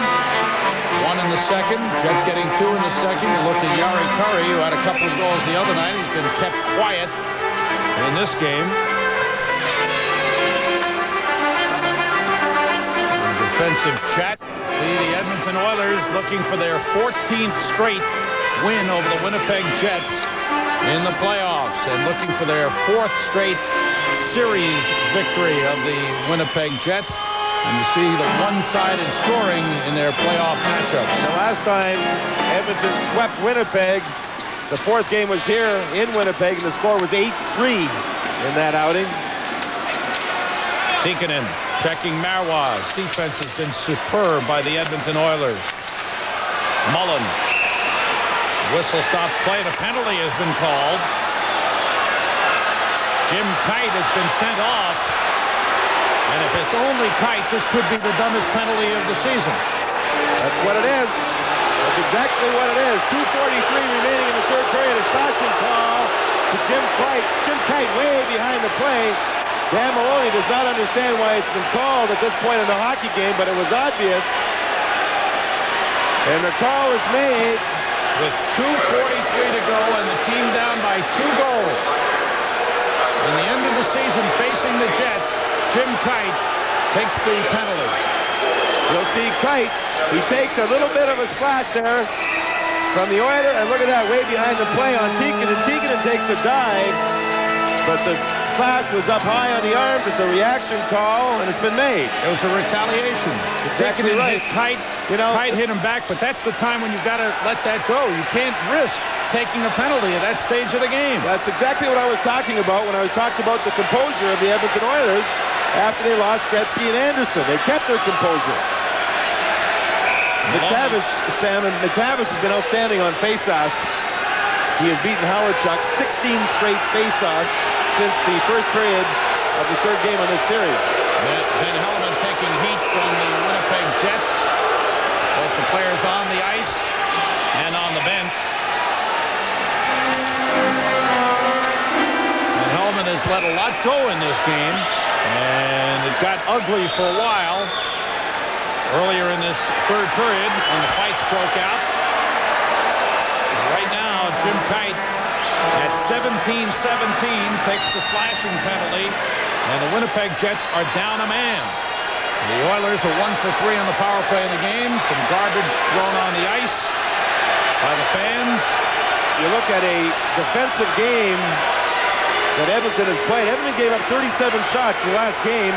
Winnipeg have only had 24 in this game. They've had depth to their lineup. I'm talking about the Oilers defensively in their own zone. And they have to go with the 3rd and 4th lines. Pretty goals don't win a lot of playoff hockey games, even though when Edmonton scores a goal, it's usually pretty. What it is, it's defensive play of their 3rd lines and 4th lines.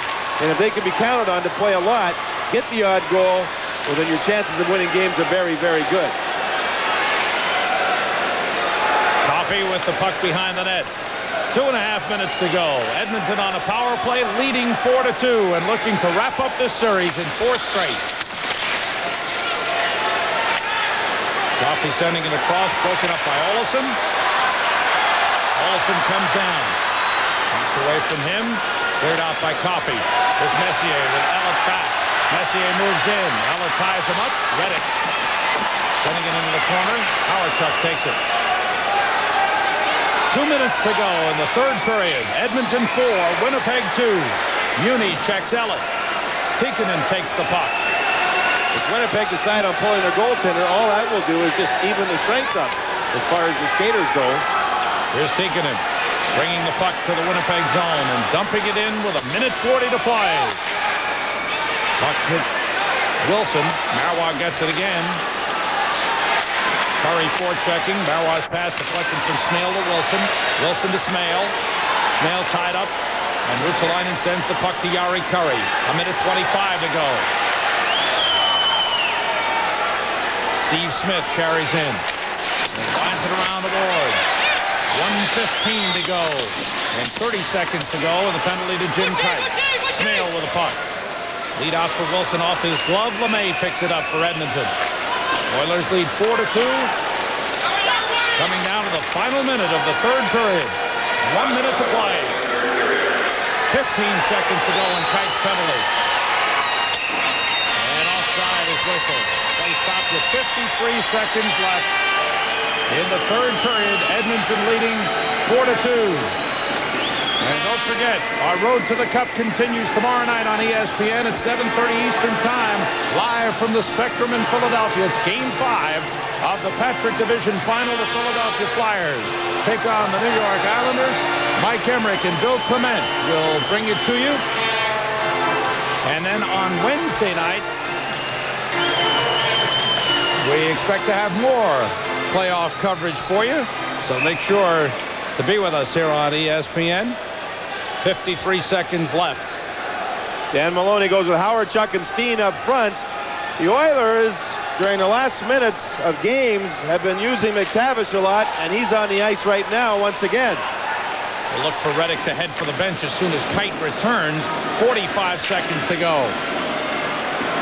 Puck sent down. Kite is back. 40 seconds to go. Reddick has not come out. Ruotsalainen with the puck. As the time winds down, 30 seconds to go. McTavish chases down. Elliott with him. 25 seconds to go. As they battle in the corner. The season is winding down for the Winnipeg Jets. They finished 6th overall in the regular season, defeated the Calgary Flames in 6, but they meet up with the Edmonton Oilers. And the Oilers have swept the Winnipeg Jets. It's all over.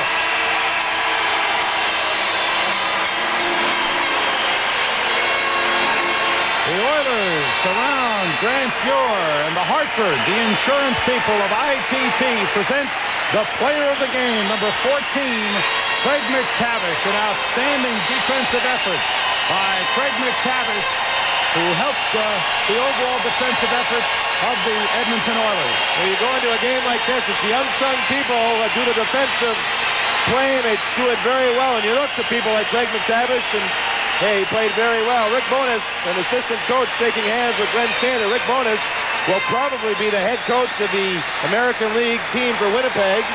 He will be at Moncton, that's definite. And Glenn Sather goes across to Dan Maloney. In the heat of battle, they were yelling across at one another. But the battle is over, and the Edmonton Oilers have prevailed, as they have in every playoff meeting with the Winnipeg Jets. They've eliminated them 4 straight series. Grant Fuhr just has the hex on the Winnipeg Jets. He's beaten them 11 straight times. The Jets have won 14 straight, or rather the Oilers have won 14 straight over the Jets in playoff competition. And the traditional handshake, the Edmonton Oilers have won the Smythe Division playoffs and move into the Campbell Conference Finals to meet the winner of the Detroit-Toronto series. The Oilers victorious. Just an outstanding effort. They came into this Winnipeg arena for 2 games. They gave up 3 goals. That's what wins hockey games, and they proved they can play it defensively, and they're going to be tough the rest of the way. They need 8 more wins for their 3rd Stanley Cup. Well, they won the first game 3-2, the second one 5-3, the third one 5-2, and the fourth one 4-2. The Oilers, known for their wide-open offense, have played defense, disciplined hockey, and they have won it by the score of 4-2. You're right. They gave up 4 goals the 2 games here. And there you see Edmonton defeating Los Angeles in the first round, winning that series 4-1. Winnipeg beat Calgary 4-2, and Edmonton sweeps Winnipeg, and Edmonton advances on to the Campbell Conference Final. We'll be back with more NHL Tonight. Our road to the Stanley Cup continues. The final score, the Edmonton Oilers 4, the Winnipeg Jets 2. The series is over.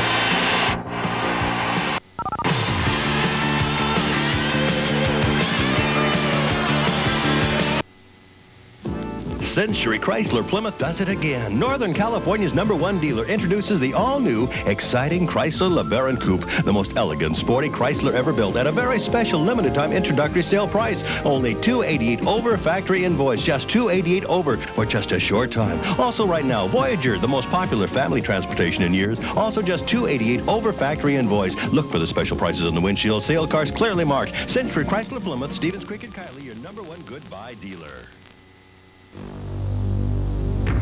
At Glendale Federal, we're doing everything we can to give you what you want, when you want it.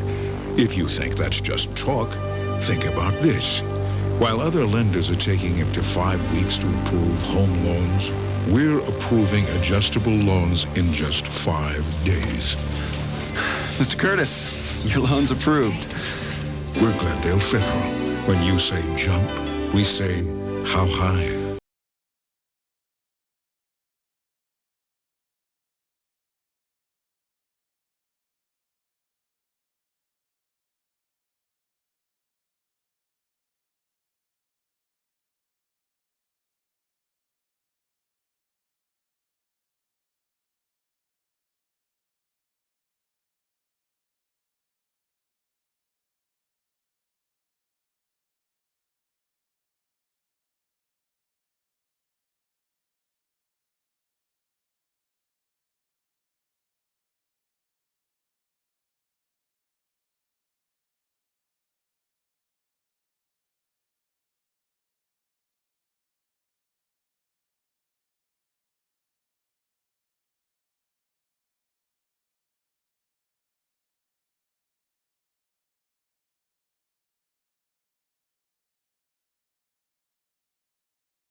Championship Boxing on ESPN. Defending USBA Junior Lightweight Champion Kenny Bazemore battles undefeated Harold Knight.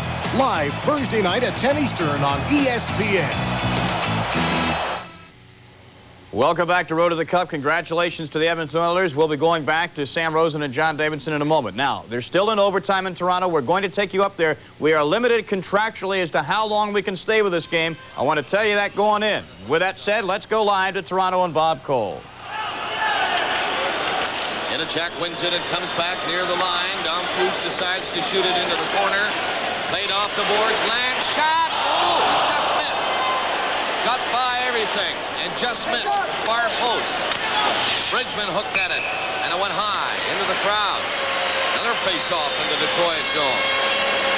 No doubt we'll have some changes now from both benches.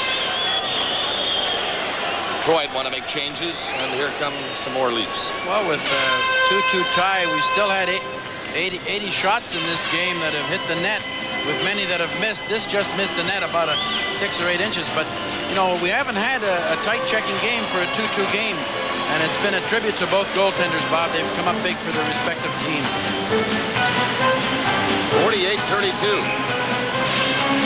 That's fairly wide open, although they have been checking. They've been getting their chances. Mike Ilitch sweating it out. The owner of these Red Wings. Harold Ballard down at the other end, and no doubt he is sweating it out. Leafs get the draw, shoot it into Hanlon. He steers it away himself, backhanding it on the boards, and Clark stole it. Clark took a whack at it, and it's fired down the ice by Burr. Iafrate off the boards. That'll go the length of the ice. Icing is going to be called as it bounces out in front, and Lewis is back to pick it up, and that's icing against Toronto. They do not want to take any chances handling the puck at all now, and you notice, Scotty, they get rid of it quickly. Well, when there's somebody on them, naturally, they don't want to take face-offs, and Salming went over to tap Iafrate. It's been a good influence on Iafrate. You know, the people feel Iafrate has made some mistakes, but, you know, 3 years in the league, just 21 years of age, he's matured a lot this year, Bob. Again, they've seen each other all night on face-offs, Allison and Yzerman. Allison wins it again. On the net, the Leafs get it off the boards to the line to Daou. Out with Allison. Pass behind him. He picked it up somehow and left it there for Clark, and he lost it. Backhand for Yzerman. Yzerman is put off stride. Back out Daou. Daou's long shot. Gloved away by Hanlon. Gallant is stopped. It's centered. Hanlon giving it to Delorme, and he shoots it down the ice. That might get to the net, though. No icing. It went through the crease area. So icing waved off. Salming played it ahead. Clark has to back up. Wants to carry it out. Boy, he's doing a pretty good job at it. Down the left side, Clark. Clark battles his way into the corner. Delorme took him out of the play. Now fighting for it. He's knocked down. Allison has it. Centered it. He scores! Mike Allison scores for Toronto. And the Leafs lead the series 3-1 on Allison's wraparound goal. And it's a 3-2 overtime win for the Maple Leafs. Nobody deserved a goal in this game better than Mike Allison. I don't know if he's played any finer games, but he started in the second period. He got all the big face-offs, but give a lot of credit to Wendell Clark. He just about went end to end, didn't give up along the boards, and finally Allison dug it out. You knew that he was going to jam it in from that side. I don't know where the room came, but he definitely had enough room to put it in.